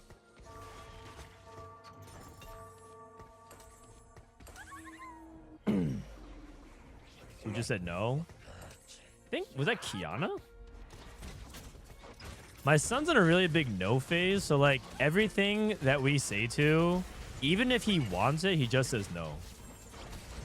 And he says it very short and with so much sass. He goes, nope. Nope. That's not even what his voice normally sounds like. He makes it higher pitch for just to mess with us. He goes, nope.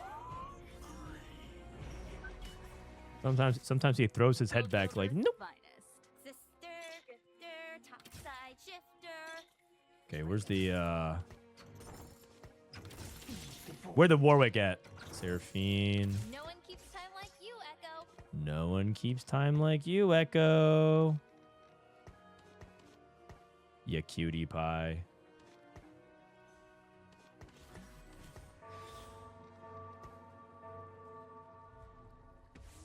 I need Quick Striker in. Sorry. I was like, what's missing? I'm playing this random ass Briar. I don't have Swain. Also, I should probably Greed instead of Slam Rage Blade because I think I need utility.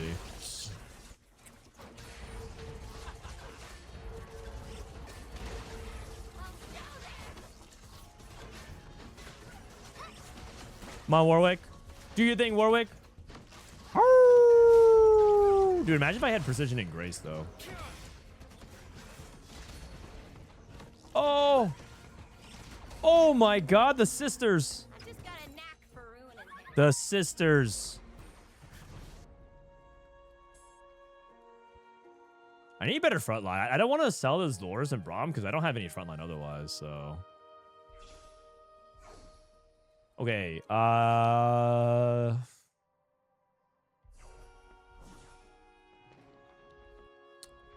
need frontline, right?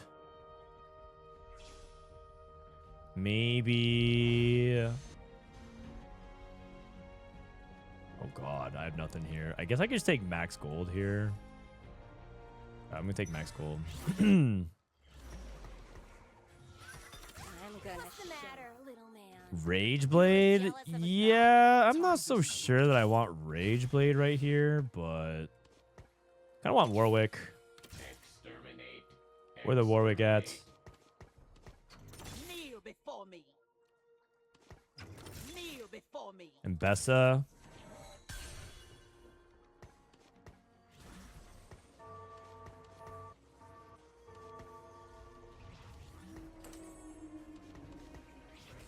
Okay, check this out, guys. I'm gonna play Mel.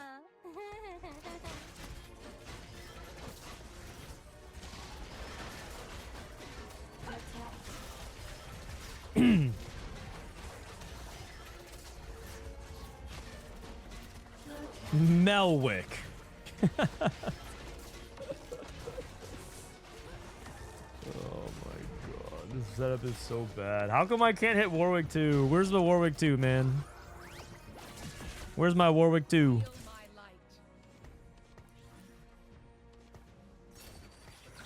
Okay, I got Mel here.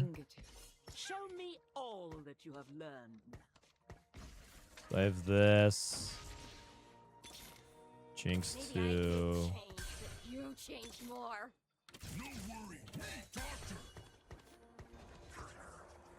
Piltover Disruptor guy. Holy. Wait a second. Wait a second. He's hitting.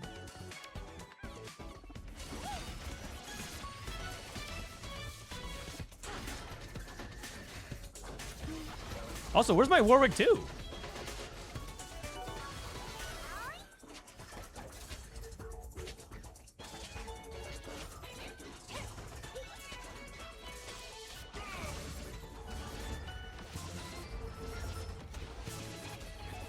Can someone tell me where my Warwick 2 is at? What I've been roll. Oh, okay, got it. Okay, and I'm back.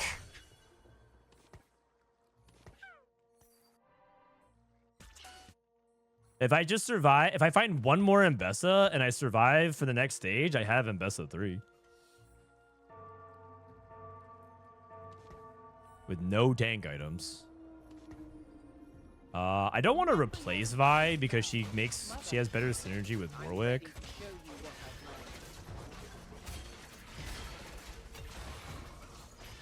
Anti-heal, there's Mundo, there's Jinx. I don't think I'm going for those units though. What the? Wait, what the? Hold on.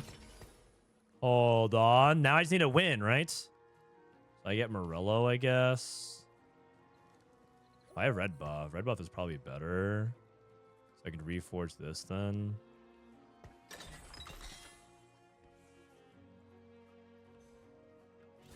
Okay, sure.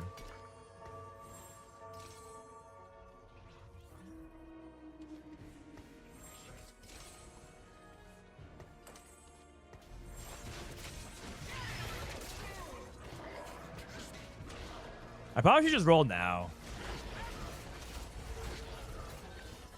And these can be Mel items as well. This guy's holding an Ambessa.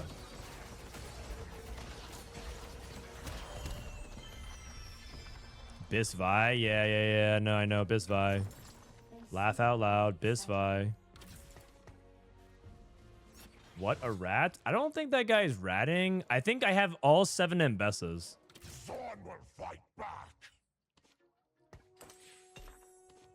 So I think the goal here now is to survive, is it not?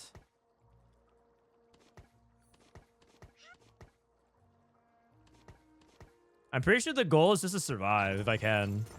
46, 64.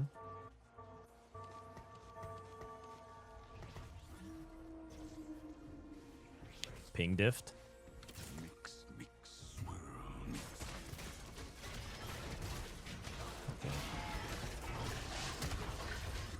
I actually think these items on Jinx are pretty bad.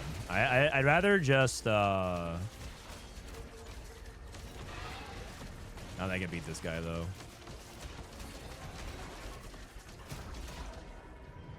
I think I'd rather put these items on Mel. 3. I just need to take like one good loss here. He almost has Swain and Yunara. Ooh. Oh wait, what's Frodan Wait, doing? this guy? He has 6 copies of Swain and he has 5 copies of Yunara. I'm not sweating it. Oh, Pretty MDG. Thank you for the raid, brother.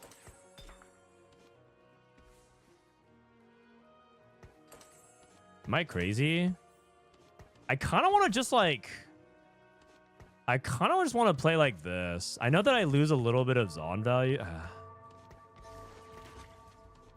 I know I lose a little bit of value, but like I kind of just want to like play my best board and just like scam one fight. This guy has Acel too. Change it over Scion. I lose so much front line.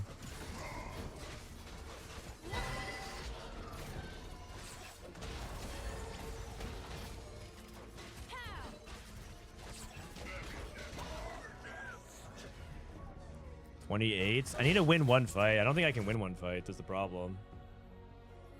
I need to scam one fight. Or I need this guy to see it in his heart to sell the Ambessa, but he's not. I could also just wait for him to die and then roll for it. I think I can do that. I'll take tank item.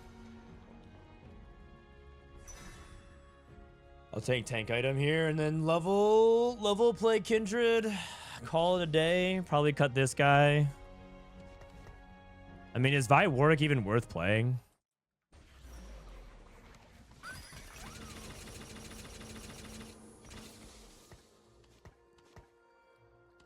D-Claw. If this guy dies, I get all my econ back, right? I mean, sell this guy. I don't have 3 items. Oh, I do have Warwick next.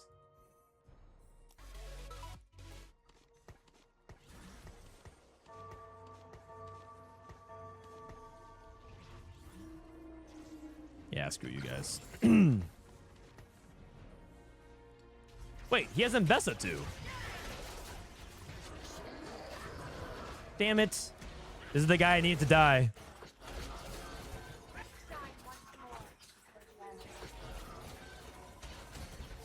Mel, do something. Wait a second. No, you guys. Guys, it was max build diff. No. Oh, wait, 17. No, I survived. There's no way I lose by 7. There is no way I lose by 7.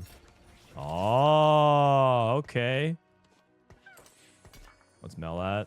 174? That's honestly not even bad.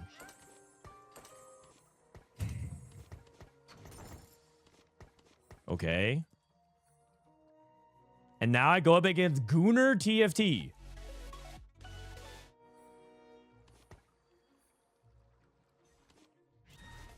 I don't want that Braum. I don't want that as well.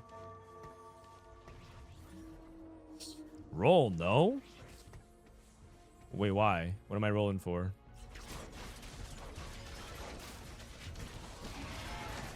I have to kill 2 units.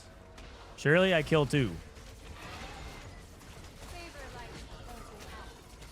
Okay, I kill 3. Yeah, you know what? Win. Ah, close.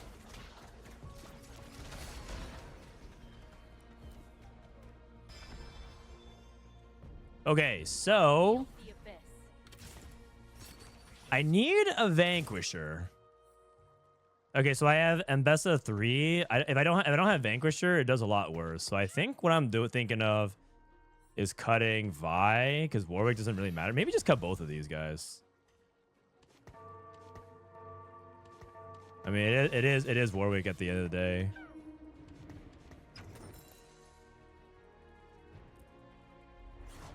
Ambessa pre-buff.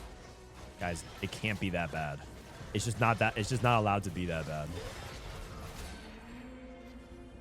Oh, another Warwick. Another dupe. Ziggs, Warwick. Come,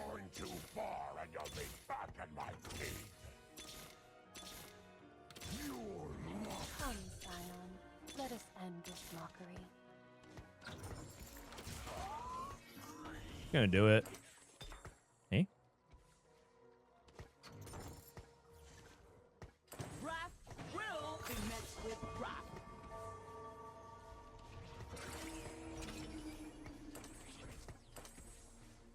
Adaptive.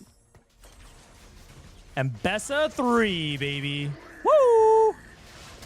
Sorry, I tried to roll because I want to make sure I can get the Ziggs 2 and the Mel 2. Yo. Okay, check this out. And you know what? I can still go Warwick 3. Who says I can't?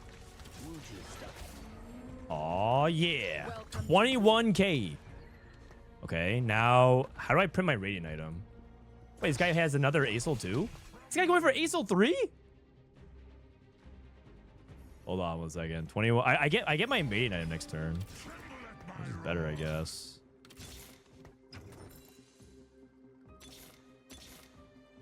That's not better.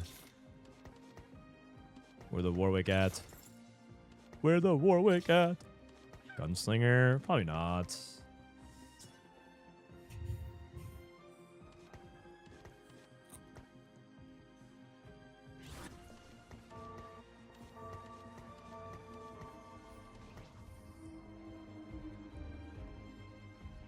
I mean, as long as Acel doesn't one-tap my Ambessa, I'm good.